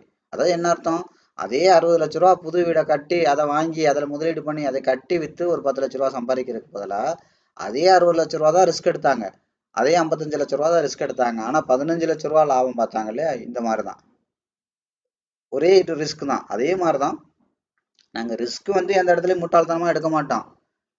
புரியுதா? அதான் சொல்லுவாங்கல்ல, கழுத்தறுத்து போட்டால் கூட சொல்ல மாட்டான் அப்படிங்கிற மாதிரி. அது என்ன நடந்தாலும் அதான் சொல்ல, அதுதான் சைக்காலஜிக்கல் ஃபிட்னஸ்ங்கிறது. அதுதான் கொண்டு வரணும். அதில் தான் 50 ட்ரேடு உங்களுக்கு வந்து பார்த்தீங்கன்னா அந்த ஃபிட்னஸ் உங்களை மாத்துறதுக்கு தான் நாங்கள் என்ன பண்ணுறது, அந்த ட்ரேடெல்லாம் ஐ மீன் உங்களை முதல்ல ரெடி பண்ணுவோம் மார்க்கெட்டில். ஃபிட்னஸ் ட்ரைனிங் கொடுத்து தான் அடுத்து ரியல் மார்க்கெட்டுக்குள்ளே உள்ளே தள்ளுறது. அடுத்து இருக்கிற 50 ட்ரேடே டெமோ ட்ரேடே உங்களுக்கு உங்கள் ஃபிட்னஸ் வந்தால் தான் அடுத்து அது வர வச்சிருவேன் நான். புரியுதுங்களா? ஸோ அப்போ அந்த விஷயங்கள் வந்து பார்த்தீங்கன்னா சீரியஸாக நீங்கள் ஃபாலோ பண்ணணும். அப்போ அது பண்ணிட்டீங்கன்னா அடுத்து என்ன பண்ணலாம், ஃபண்டை வந்து இன்னும் ரீட்டைலர் எடுக்கிற அதே அளவு ரிஸ்க் எடுத்தா அவனை மாதிரி 5-6 மடங்கு ப்ராஃபிட் எடுக்கிறது எப்படி ஒரே ட்ரேடில். இந்த மாதிரி நுணுக்கமான விஷயங்கள்லாம் அவ்வளவு கிளாரிட்டியாக நம்ம படிப்போம். ஸோ அதனால தான் நான் ஒவ்வொரு விஷயமும் ரொம்ப எளிமையாக யதார்த்தமாக ஓப்பனாக சொல்லி தர்றது அதுதான். புரியுதுங்களா? அதான் இது, அதனால இது எல்லாமே நீங்கள் புரிஞ்சுக்கோங்க, தெரிஞ்சுக்கோங்க. நான் தான் சொல்கிறேன்ல, உலகத்திலே எந்த யூடியூப் சேனலும் இவ்வளோ டீட்டெயில்டாக இருக்காது, இவ்வளோ எளிமையாக இருக்காது. ஏன்னா அது அவங்களுக்கே தெரியாது. நான் தான் உங்களுக்கு சொன்னேன்ல, அவ்வளோ விஷயம் தெரிஞ்சவங்க, புரியுதுங்களா, இவ்வளோ எளிமையாக நுணுக்கமாக பார்க்க தெரிஞ்சவங்க வந்து பார்த்தீங்கன்னா உங்களோட முதல்ல உங்களோட டைமே ஸ்பெண்ட் பண்ண மாட்டாங்க. இன்னும் பச்சையாக சொன்னால், என்னோட அனுபவத்தில் கூட இந்த இவ்வளோ எளிமையாக கற்று வச்சிருக்க ஒரு நபரை என்னோட அனுபவத்திலே நானே பார்த்ததில்ல கடந்த 25 வருஷத்தில். அப்போ நீங்கள் எப்படி பார்த்துருக்க போகிறீங்க, நீங்கள் எப்படி பார்க்க முடியும்? புரியுதுங்களா? ஸோ இதோட ஸ்டோரிலாம் வேறு. ஸோ இது என்னென்ன பேஸ்லலாம் இது எனக்கு கிடச்சிது, எப்படிலாம் இந்த விஷயத்த நான் தெரிஞ்சுக்கிட்டேன், அதெல்லாம் நான் கிளாஸில் ஷேர் பண்ணுவேன். இதோட பேஸே வேறு. புரியுதுங்களா? இதெல்லாம் வந்து ஒரு சாதாரணமாக ஒருத்தங்களுக்கு வந்து இவ்வளோ நுணுக்கமாலாம் மார்க்கெட்டை வந்து இது பண்ண முடியாது. அவ்வளோ டைம் போட்டிருக்கேன். டைம் போட்டாலும் இது என்ன மாதிரி சோர்ஸ்ல இருந்து தான் எனக்கு கிடைச்சிச்சுங்கிறதெல்லாம் ரொம்ப வந்து ஒரு என்ன சொல்கிறது, அதெல்லாம் வந்து ஒரு ரொம்ப ரொம்ப சுவாரஸ்யமான விஷயங்கள். சரிங்களா? ஸோ அதெல்லாம் நீங்கள் கிளாஸுக்கு வந்தீங்கன்னா ஸோ அதெல்லாம் நம்ம பற்றி டிஸ்கஸ் பண்ணலாம். சும்மா எல்லாத்தையுமே ரொம்ப பர்சனலாலாம் நம்ம பேச முடியாது. ஸோ அது நல்லாவும் இருக்காது. புரியுதுங்களா? ஸோ ஓரளவுக்கு அதிகபட்சம் சப்ஜெக்டை ட்ரை பண்ணுவோம். அது மாதிரி நீங்கள் ஒரு பிஸ்னஸில் இருக்கிறனால உங்களை சுற்றி என்ன நடக்குதுங்கிறது உங்களுக்கு தெரியணும். ஏன்னா ட்ரேடிங் இஸ் அ பிஸ்னஸ். வெளியில் நடக்கிற ஒவ்வொரு நிகழ்வுகளும் ட்ரேடிங்கை பாதிக்கும். அதனால தெரிஞ்சுக்கலாம். பாதிக்கிறதுனால பயப்பட தேவையில்லை. பாதிச்சாலும் அது நமக்கு பயங்கரமான வாய்ப்பு தான், ஒரு ஆப்பர்ச்சுனிட்டி. மார்க்கெட்டில் அங்கே இது நடக்குது, இங்கே இது நடக்குது, அது நடக்குது, இது நடக்குது, எல்லாம் கரெக்டு தான். எப்போவுமே ஜெயிக்கிறவன் அதில் இருக்கிற ஆப்பர்ச்சுனிட்டியை பார்ப்பான், தோக்குறவன் தான் அதை ஒரு தடையாக பார்ப்பான். மார்க்கெட்டில் என்ன நடந்தாலும் நம்ம ஒரு ஆப்பர்ச்சுனிட்டியாக பார்க்க முடியும். ஏன்னா எல்லாத்தையுமே நம்ம நம்ம டைட் பண்ண முடியும். ஃபண்ட் மேனேஜ்மெண்ட் டைட் பண்ணலாம், டெக்னிக்கலை டைட் பண்ணலாம், ஃபண்ட் மேனேஜ்மெண்ட் ஃபண்டமெண்டலை டைட் பண்ணலாம், எல்லாமே டைட் பண்ண முடியும். நம்ம கண்ட்ரோலில் மார்க்கெட் இருக்கும், மார்க்கெட்டோட ஃப்ளோவில் தான் போவோம். ஆனால் கண்ட்ரோல் நம்மக்கிட்ட இருக்கும். கார் ஓட்டுவோம், கார் போகிற வேகத்தில் தான் போவோம், அந்த காருக்குள்ளே தான் நம்ம இருப்போம். கார் 120 கிலோமீட்டர் வேகத்தில் போனால் நம்மளும் 120 கிலோமீட்டரில் தான் வேகத்தில் தான் போவோம். ஆனால் காரோட மொத்த கண்ட்ரோலும் நம்மக்கிட்ட தான் இருக்கும். நிறுத்தணும்னா நிறுத்திக்கிறோம். அதனால தான் மார்க்கெட்டில் நடக்கிற எந்த நிகழ்வுகளும் நம்மளை பாதிக்கிறது இல்லை. அதே சமயத்தில் சுற்றி என்ன நடக்குதுன்னு தெரியாமல் இருக்கிறது இல்லை, தெரிஞ்சுக்கணும். அதான் நான் சொன்னல கொஞ்ச நேரத்துக்கு முன்னாடி, தெரிஞ்சுக்கணும், புரிஞ்சுக்கணும். ஆனால் அதுக்கெல்லாம் ரியாக்ட் பண்ணணுங்கிற அவசியம் கிடையாது. புரியுதுங்களா? ஸோ அதனால் இந்த ஒவ்வொரு வீடியோ நீங்கள் தெளிவாக பாருங்கள். லாஸ்ட்டாக ஒரு 2-3 வீடியோஸ்லாம் போட்டிருக்கேன் நான். அந்த வீடியோஸ் எல்லாம் நீங்கள் கொஞ்சம் மிஸ் ஆகிறதுக்கு வாய்ப்பு இருக்குது. நீங்கள் தொடர்ந்து பாருங்கள். ஒவ்வொரு வீடியோவை பொறுமையாக பாருங்கள். ஒன்று புரியாமல் அடுத்த விஷயத்துக்கு போகாதீங்க, பொறுமையாக திரும்ப பாருங்கள். அது மாதிரி நான் ஏற்கனவே சொன்ன மாதிரி இது புரியலன்னு சொல்லிட்டு எனக்கு மெசேஜ் பண்ணாதீங்க. சத்தியமாக எனக்கு டைம் இல்லை, எனக்கு ஆசை தான், எனக்கு அவ்வளோலாம் டைம் இல்லை, உங்களோட டைம் எல்லாம் போட முடியாது. புரியுதுங்களா? ஸோ அதனால் நீங்கள் முடிஞ்ச வரைக்கும் என்ன புரிஞ்சிருக்கோ அந்த வரைக்கும் பாருங்கள். அது மாதிரி இது எந்த இடத்துல நம்ம ஹார்டாலாம் சொல்லிக் கொடுக்கல, ஒன்றுமே புரியலைங்கிற அளவுக்குலாம் ஒன்றும் இல்லை. எல்லாமே எளிமையாக தான் இருக்குது. இங்கேயே புரியலன்னா வேறு எங்கேயுமே புரியாது. இதுவே புரியலன்னா நான் ஓப்பனாக சொல்கிறேனே, நீங்கள் ஸ்டாக் மார்க்கெட் விட்டு போயிட்டு வேறு ஏதாவது தொழில் பாருங்கள். உண்மை தான். ஏன்னா இதை விடலாம் எளிமையாக சொல்லிக் கொடுக்குற சேனல் உலகத்திலே கிடையாது. நான் ஓப்பனாக தான் சொல்கிறேன். இப்போ நம்ம சேனலுங்கிறக்காக நான் சொல்லலை, உண்மை தான். எனக்கும் தெரியும்ல. இப்போ நான் ஒரு ஹோட்டல் வச்சுருக்கேன், என்னை சுற்றி இருக்கிற 10 ஹோட்டல் எப்படி இருக்குன்னு நான் சாப்பிட்டு பார்க்காமலாம் இருப்பேன், நான் தெரிஞ்சுக்காமலாம் இருப்பேன். அது தெரியாமல் நான் எப்படி தொழில் பண்ண முடியும்? நானும் ஒரு கம்பெனிக்கு ஒன்ஸ் அப்பான டைம் ஒரு எம்ப்ளாயி தானே. அப்போ என் திறமையை வளர்த்துக்கிட்டா தான் நான் அந்த கம்பெனியில் வேலை பார்க்க முடியும். அப்போ என்னோட காம்படிட்டர், என்னோட அதர் எம்ப்ளாயெலாம் என்ன மாதிரி பெர்ஃபார்ம் பண்ணுறாங்க, அதை கம்பேர் பண்ணி பார்க்காம நான் இருந்திருப்பேன். அவங்களோட நான் பெஸ்ட்டாக பெர்ஃபார்ம் பண்ணணும் அப்படிங்கிறதெல்லாம் எனக்கு தெரியாமல் இருந்திருக்கும். எல்லாமே எனக்கும் தெரியும். நீங்கள் இருக்கிற அதே இடத்துல தானே நானும் இருக்கேன். அவ்வளோதான் விஷயம். என்னை சுற்றி என்ன நடக்குது, இந்த இண்டஸ்ட்ரிக்குள்ளே எப்படிலாம் மக்கள் பாவம் ஏமாறுறாங்க, எப்படிலாம் கிளாஸுங்கிற பேரில் சும்மா பணத்தை மட்டுமே சம்பாதிச்சுட்டு உட்காந்துருக்காங்க, அவங்களுக்கு உண்மையிலே நாலேஜ் இருக்கா இல்லையா, அவங்க பேசுகிறத வச்சே கண்டுபிடிக்க முடியும். அதெல்லாம் எனக்கும் தெரியாமல் இல்லை. பட் என்ன பண்ண முடியும்? எல்லாரையும் நான் காப்பாற்றுறது என்னால் முடியவும் செய்யாது, அது வேலையும் கிடையாது.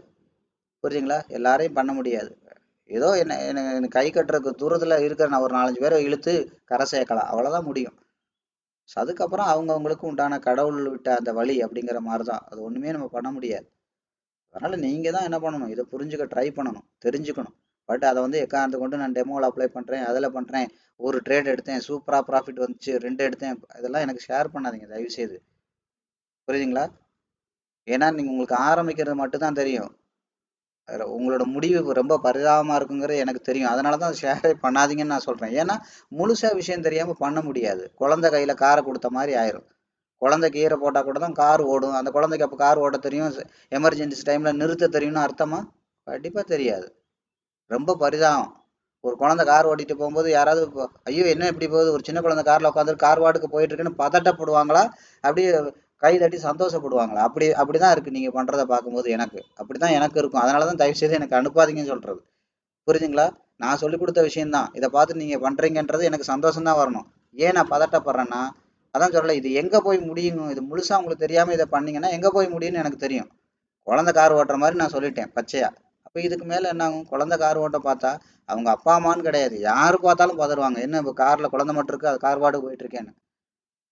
புரியுதுங்களா? அதே மாதிரி மனநிலை தான் நானும் உங்களுக்கு சொல்கிறேன். இதை பண்ணிடாதீங்க தயவுசெய்து, புரிஞ்சுக்கோங்க, தெரிஞ்சுக்கோங்கன்னு சொல்கிறது எதுக்குன்னா உங்கள் மேலே உள்ள அக்கறையில் தான். மற்றபடி இப்போ பெருசாக ஒன்றும் கிடையாது. புரியுங்களா? அது மாதிரி நான் திரும்ப திரும்ப சொல்கிறது தான், உங்களுக்கே கிளாஸ் எடுத்து நான் சம்பாதிக்கணும்னு கிடையாது. உங்களையே சம்பாதிக்க வைக்க முடியும்னா என்னால் நான் சம்பாதிக்காமல் இருக்க மாட்டேன். நான் சம்பாதிக்கிறேன்னா இல்லையான்னு என்னோட கண்டென்ட்டை பார்த்தா தெரியும், என்னோட பேச்சை கேட்டாலே தெரியும். மார்க்கெட்டில் உண்மையிலே சம்பாதிக்கிற எவனும் இவ்வளோ போல்டாக இவ்வளோ தைரியமாலாம் பேச முடியாது. இங்கே பேச சொல்லுங்கள் பார்ப்போம், சேலஞ்ச் பண்ண சொல்லுங்கள். எவ்வளோ பெரிய கிளாஸ் எடுக்கிற ஆளாக கூட இருக்கட்டும், சேலஞ்ச் பண்ண சொல்லுங்கள் பார்ப்போம். உன் ஆளை 2 பேரை கூட்டிகிட்டு வா, என் ஆளை 2 பேர் கூட்டிகிட்டு வர, 2 பேரும் ட்ரேட் பண்ண வைப்போம். உன்னை விட என் ஆள் அதிகமாக ப்ராஃபிட் எடுத்து காட்டான்னு நீங்கள் எவ்வளோ பெரிய அப்பா டக்கரை வேணாலும் கூட்டிகிட்டு வந்து சேலஞ்ச் பண்ண சொல்லுங்கள் பார்ப்போம். என் கூட முடியாது. நான் தான் சொல்கிறேன், முடியாது. ஏன்னா அவங்களுக்கு எதுவுமே தெரியாது. அதிகபட்சம் டெக்னிக்கல் தெரியும், அதுவுமே இண்டிகேட்டர் இல்லாமல் அதுவும் பார்க்க தெரியாது அவங்களுக்கு. வெறும் சாட்டெல்லாம் பார்க்க ஏன்னா மார்க்கெட்டில் டைம் போட்டால் தான் பார்க்க முடியும். சும்மா உட்காந்துக்கிட்டு நானும் மார்க்கெட்டில் இருக்கேன்னா ஏதோ ஒன்று ஓகே ரைட்டு, ஓரளவு ஃபண்ட் மேனேஜ்மெண்ட்டில் கொஞ்சம் டைட் பண்ணுவாங்க. அவ்வளோதான் விஷயம். எல்லாரோட இதுவும் அதில் தான் ஓடிட்டு இருக்கு. அதுவுமே நாங்கள் எடுக்கிற ப்ராஃபிட் அளவுக்குலாம் அவங்களால எடுக்க முடியாது. புரியுதுங்களா? அவ்வளோதான் எடுக்க முடியாது. 1,00,000 பேருக்கு எடுத்துட்டு இருப்பாங்க. அது உங்களுக்கு பெருசா தெரியுது. புரியுதுங்களா? பெருசா தெரியுது. அதை பார்த்தோன்னே நீங்க போயிட்டு அப்படியே டம்மு டம்முன்னு விழுகுறீங்க. அது தப்பு கிடையாது. பட் என்னன்னா அதெல்லாம் நீங்க உங்களால ஃபாலோ பண்ண முடியணும். அது ரொம்ப கஷ்டம். அவங்களோட சப்ஜெக்ட்லாம் ரொம்ப ஹார்டா இருக்கும். ரொம்ப ஹார்டா இருக்கும். அதெல்லாம் நீங்க ஃபாலோ பண்றதே ரொம்ப சிரமம். டெக்னிக்கலாவே அவ்வளவு விஷயங்கள் பண்ற மாதிரி இருக்கும். அது அந்த மெக்கானிசம்லாம் ரொம்ப கஷ்டம் அவங்களோடதெல்லாம். இதை தூக்கி அங்கே போடணும், இப்படி போடணும், அதை பண்ணணும், இதை பண்ணணும், ஹெஜ் பண்ணணும், அதை பண்ணணும், ஏகப்பட்டு சொல்லுவாங்க. உங்களால கண்டிப்பா ஃபாலோ பண்ணவே முடியாது. அதுவுமே வந்து பாத்தீங்கன்னா ரொம்ப சிரமம் தான். இவ்வளவு எளிமையாலாம் எங்கேயுமே இருக்காது. சரி, நான் எத்தனை தடவை சொன்னாலும் அதுதான்.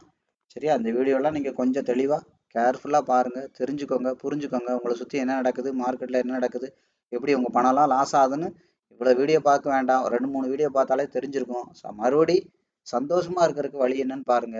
இது நான் திரும்ப திரும்ப சொல்றது அதுதான். ஸ்டாக் மார்க்கெட் மட்டும்தான் முன்னேறதுக்கு வழி இல்லை. நிறைய வழிகள் இருக்கு. முதல்ல நிம்மதியா குடும்பத்தோட சந்தோஷமா மனநிறைவா இருங்க. ஹாப்பியா இருங்க. கொஞ்சமா இருந்தாலும் சந்தோஷமா இருங்க. அதுக்கப்புறம் உண்மையிலேயே சீரியஸா இதெல்லாம் உங்களுக்கு கத்துக்கணும்னு தோணுச்சுன்னா முழுசா கத்துக்கிட்டு அப்புறம் இந்த தொழிலுக்கு வாங்க. அதுதான் நமக்கு இங்கேன்னு இல்லை, எங்க போனாலுமே தெளிவா கத்துங்க. டெடிகேட்டடா இருங்க. உங்களுக்கு நீங்க உண்மையா இருங்க. அப்பா ஒரு திருப்தியோட இருங்க.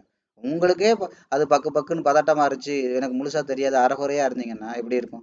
உங்களையே நீங்க நம்ப முடியாது. அப்ப எப்படி நீங்க அதுல ஜெயிக்க முடியும்? அந்த தொழில யோசிங்க. அதனாலதான் சொல்றது. 100 டெமோ ட்ரேட் நான் ஏன் கொடுக்குறேன், 100 லைவ் ட்ரேட் ஏன் கொடுக்குறேன்? அந்த நம்பிக்கை அவங்களுக்கு வரணும். இல்லாட்டி வெறுமனே விஷயத்த சொல்லி கொடுத்துட்டேன் பண்ணுங்க அப்படின்னு விட்டுறலாம் இல்லையா? அவங்க நம்பணும். அப்பா நானா இவ்வளோ ட்ரேட் பண்ணேன், நானா இப்போ இந்த ப்ராஃபிட் எடுக்கிறேன், பார்த்தீங்கல்ல நம்ம கம்யூனிட்டியில பேசுறாங்கல்ல, கவனிச்சிங்கல்ல? அவங்க பேசும்போதே அவங்களுக்கு கண்ணு கலங்குது, பதட்டம் ஆறாங்க, அவ்வளவு எக்ஸைட்மெண்ட் ஆகுறாங்க, புல்லரிக்குதுன்றாங்க. அப்போ இந்த வார்த்தையெல்லாம் சும்மா சொல்லி கொடுத்து வருமா? அது எப்படி வரும்? எப்படி வர? சும்மா சொல்லலாம். ரிசல்ட்டில் காட்டுறாங்கல்ல, ரிசல்ட்டும் காட்டுறாங்கல்ல, அவங்கள்ட்ட எப்படி காட்ட முடியும்? இதுதான் அது. அப்போ இந்த மாதிரி உங்களுக்கு வந்து ஆரம்பத்தில் அதிர்ச்சியாக இருக்கும். அது கொஞ்சம் கொஞ்சமாக அது உங்களோட கான்ஃபிடென்ட் லெவலே அதிகமாக. நான் சொன்னேன்ல, உலகத்தில் இருக்கிற எந்த சார்ட்டை கொடுத்தாலும் அவங்களால ப்ராஃபிட் எடுத்து காட்ட முடியும். அப்போ இந்த மாதிரி 100 டெமோ ட்ரேடு, 100 லைவ் ட்ரேடு, இதுக்காக தான் இது ஒரு ட்ரைனிங்காக நான் வச்சுருக்கேன். இல்லாட்டி நான் வீடியோ எடுத்துட்டு அழகாக நான் பாட்டுக்கு கரையேறி போயிடலாம். பட் பண்ண முடியாது. எல்லாராலும் கண்டிப்பாக பண்ண முடியாது. ஏன்னா காசு வரும் கோடிக்கணக்கில். பண்ண முடியாது. அதுதான் உண்மையை தான் சொல்கிறேன் நான். டிரைவிங் சீட்டில் உங்களை உட்கார வைக்காம கடைசி வரைக்கும் பார்க்கலாம், தெரிஞ்சுக்கலாம். அதான் சொல்லல. ஆனால் டிரைவிங் பண்ண முடியாது. அது வேற. தொழிலுங்கிறது டோட்டலி வேற. சரியா? அதனால ஒவ்வொரு வீடியோவும் பாருங்க. அது என்னன்னு தெரிஞ்சுக்கோங்க, புரிஞ்சுக்கோங்க. முழுசா கத்துக்காம இந்த நெட்டிஸ்ல காலை வைக்காதீங்க. இங்கேன்னு இல்லை. அதுக்காக கத்துக்கன்னா என்கிட்ட கத்துக்கன்னு மட்டும் கிடையாது. எங்க வேணாலும் நீங்க கத்துக்குங்க. ஒன்றும் பிரச்சனை இல்லை. எங்க வேணாலும் நீங்க கத்துக்கலாம். ஆனா முழுசா இருக்கணும். உங்களுக்கு கான்ஃபிடென்ட் இருக்கணும். கான்ஃபிடென்ட்னா என்ன அர்த்தம் தெரியுமா? கன்சிஸ்டண்டா ப்ராஃபிட் வரணும். இப்படி கூட வச்சுக்கோங்க. ஆவரேஜா ஒவ்வொரு 3வது ட்ரேடும் உங்களோட அக்கௌண்ட் குரோ ஆகிட்டே இருக்கணும். நீங்க 10,000 இல்லை 1000 எடுத்துட்டு கூட மார்க்கெட்டுக்கு போங்க, தப்பு இல்லை. ஒவ்வொரு 3வது ட்ரேடு உங்களுக்கு முடியும் போது அது 1001 மாறி இருக்கணும். அடுத்த 3வது ட்ரேடு முடியும் போது அது 1005 மாறி இருக்கணும். அடுத்த 3வது ட்ரேடு முடியும் போது அது 1006 கூட மாறி இருக்கணும். இப்படி ஒவ்வொரு 3வது ட்ரேடும் உங்க அக்கௌண்ட் குரோ ஆகிட்டே இருக்கணும். அப்பதான் நீங்க இந்த தொழிலுக்கு 100% ரைட்டான நபர்னு அர்த்தம். சும்மா நான் ஏற்கனவே சொன்ன மாதிரி ஒரு ட்ரேட் பண்ணீங்க, ஒரே ட்ரேட்ல 500 வருது, அடுத்து மறுபடியும் பிடிங்கிட்டு போயிடுது, இப்படி பண்ணீங்கன்னா அது ட்ரேடு கிடையாது, சூதாட்டமா பண்றீங்க. அது ரொம்ப நாளைக்கு வண்டி ஓடாது. அது பெரிய மன உளைச்சல்ல கொண்டு போய் உங்களை விடும். ரெண்டாவது பெரிய அடிக்ஷன்ல விடும். மன உளைச்சல கூட விடும், அடிக்ஷன்ல விடும். எதை விற்பீங்க, எதை அடமானம் வைப்பீங்க, எதை கொண்டாந்து மார்க்கெட்ல போடுவீங்கன்னே தெரியாது. உங்களை கண்ட்ரோல் மீறி மார்க்கெட் போயிடும். உங்களால வாங்காமலே இருக்க முடியாது. குடிகாரனுக்கு தலை வெடிக்கிற மாதிரி வெடிக்கும். மார்க்கெட் அவ்வளோ உங்களுக்கு ஒரு என்ட்ரி போடாம இருக்கவே முடியாது. 9 மணிக்கெல்லாம் கை கால் நடுங்கிரும். 9:15 என்ட்ரி எடுக்கலைன்னா நெஞ்சு வலி வந்த மாதிரி இருக்கும். இதெல்லாம் நான் என்னோட அனுபவத்துல எத்தனையோ பேரை நான் பார்த்துருக்கேன். அதே மாதிரி தான் எங்களுக்கு இருக்கும். எப்படி இருக்கும் தெரியுமா? எதுக்குடா மார்க்கெட் சொன்னார் பார்த்தீங்களா? கமெண்ட் எல்லாருமே என்ன சொன்னாங்க? உங்களை நான் முன்னாடியே 5 வருஷத்துக்கு முன்னாடியே பார்க்காம விட்டேன். அதெல்லாம் எல்லாரும் காமனா சொல்றாங்க. கவனிச்சிங்களா? ஒன்று அது காமனா சொல்லியிருப்பாங்க. இன்னொன்று என்ன பார்த்தீங்கன்னா, நானா ப்ராஃபிட் எடுக்கிறேன் இப்படி தொடர்ந்து அப்படிங்கிறது எனக்கே ஆச்சரியம். அது காமனா எல்லாரும் சொல்லுவாங்க. நீங்க கவனிங்க, நீங்களுமே அதைத்தான் சொல்லுவீங்க நாளைக்கு. ஒன்று ஃபுல்லாக இந்த ட்ரைனிங் எல்லாம் முடிக்கும் போது, ஃபுல்லாக இல்லை ஒரு டெமோலாம் பண்ணும்போது, அடுத்து என்ன சொல்லுவாங்க? எல்லாரும் காமனா என்ன சொல்லுவாங்க? கவனிங்க. அவ்வளவு ரிலாக்ஸா இருக்கு ட்ரேட் பண்றதுக்கு. பயமா இருக்கும், முன்னாடியெல்லாம் பதட்டமா இருக்கும், நடுக்கமா இருக்கும், ஒரே குழப்பமா இருக்கும். இப்ப அப்படியே ஜாலியா இருக்கு. யாராவது ட்ரேட் பண்ணும்போது ஜாலியா இருக்கிற வார்த்தை, ஜாலியா இருக்கு அப்படிங்கிற வார்த்தையெல்லாம் சொல்ல முடியுமா? யோசிச்சு பாருங்க. அவ்வளவு ஜாலியா இருக்கு, அவ்வளவு ரிலாக்ஸா இருக்கு. அப்படியே என்ன மார்க்கெட்டில் நான் இருக்கிறதேங்கிறதே தெரில அப்படிங்கிற மாதிரி இருக்கும். இதே வாய் இன்னும் கொஞ்ச நாள் அவங்கெல்லாம் பாருங்க, என்ன ஒரு ஒரு ஒரு 2 வாரம் 3 வாரம் கழிச்சு கேளுங்களேன், மார்க்கெட் எதுக்குடா லீவ் விடுறாங்கன்ற மாதிரி இருக்குன்னு சொல்லுவாங்க. ஏன்னா அவ்வளோ லாபத்துக்கு அடிக்ட் ஆகிட்டே வருவாங்க. லாபம் வந்து அவங்களுக்கு என்ன, லாபத்துக்கு அடிக்ட் ஆயிடுவாங்க அவங்க. அப்பவும் மார்க்கெட் விடாது. அதனால தான் அவங்க அடிக்ட் ஆகிறனால தான் என்ன தோணுது, எதுக்கு இன்னைக்கு போட்டு மார்க்கெட்டை லீவ் விடுறாங்க அப்படின்ற மாதிரி தோணும். ரெண்டும் அடிக்ட் தான். அப்போ ஒன்று யோசிச்சு பாருங்க, எதுக்கு அடிக்ட் ஆனா ஆரோக்கியம், எது அடிக்ட் ஆனா வளர்ச்சி. அதான் சொல்றது. அதனால தான் நான் பயப்படுறது. தயவு செய்து கவனமா இருங்க, கவனமா இருங்க. இனிமேலும் லாஸ் பண்ணாதீங்க. அதுக்கு தாங்க இந்த சேனலை நான் வந்து மெனக்கட்டு உருவாக்கி இவ்வளவு நேரம் நான் பேசிட்டு இருக்கேன். இல்லைன்னா பச்சையா சொன்னா நான்லாம் கிளாஸ் எடுத்தோ உங்களுக்கு சொல்லி கொடுத்தோ சம்பாதிக்கணுங்கிற அவசியமே கிடையாது. புரியுதா நான் சொல்றது உங்களுக்கு? அவசியமே கிடையாது. அப்படி நான் சம்பாதிக்கணும்னா என்னோட இதுக்கு முன்னாடி உள்ள சேனல்ல 3000 4000 சப்ஸ்கிரைபர் இருந்தாங்க. முழுக்க முழுக்க இன்வெஸ்ட்மெண்ட். அதை நான் அந்த சேனலை மூடணும் கட்டாயம் இருக்கு. இல்லை, இதுக்கு முன்னாடி நான் ஃபாரெக்ஸ் சேனல் வச்சிருந்தேன். 20,000 சப்ஸ்கிரைபர், 20,000 22,000 சம்திங். அதெல்லாம் ஓவர் நைட்ல தூக்கி போட்டு வரணுங்கிற அவசியமே இல்லை. அதான் சொல்லல, எனக்கு வந்து பிடிக்கும் ஒன்று. ரெண்டாவது, கொஞ்சமாவது நம்ம நாலேஜ் அடுத்தவங்களுக்கு பயன்படட்டும். ஒரு ஒரு இருட்டில் இருக்கிறவனுக்கு ஏதோ ஒரு கையில் ஒரு மெழுகுதிரியை கொடுத்த மாதிரியாவது இருக்கட்டும். அதுல இருந்து ஒரு 10 குடும்பமாவது இந்த இண்டஸ்ட்ரியில இன்னும் பலிகடாகாம அவங்க போயிட்டு ஒரு நல்ல லைஃப் ஸ்டைலுக்கு போகட்டுங்கிறதுக்கு தான் இது மெனக்கட்டு இவ்வளவு விஷயத்த திரும்ப திரும்ப ஓப்பனா பேசுறது.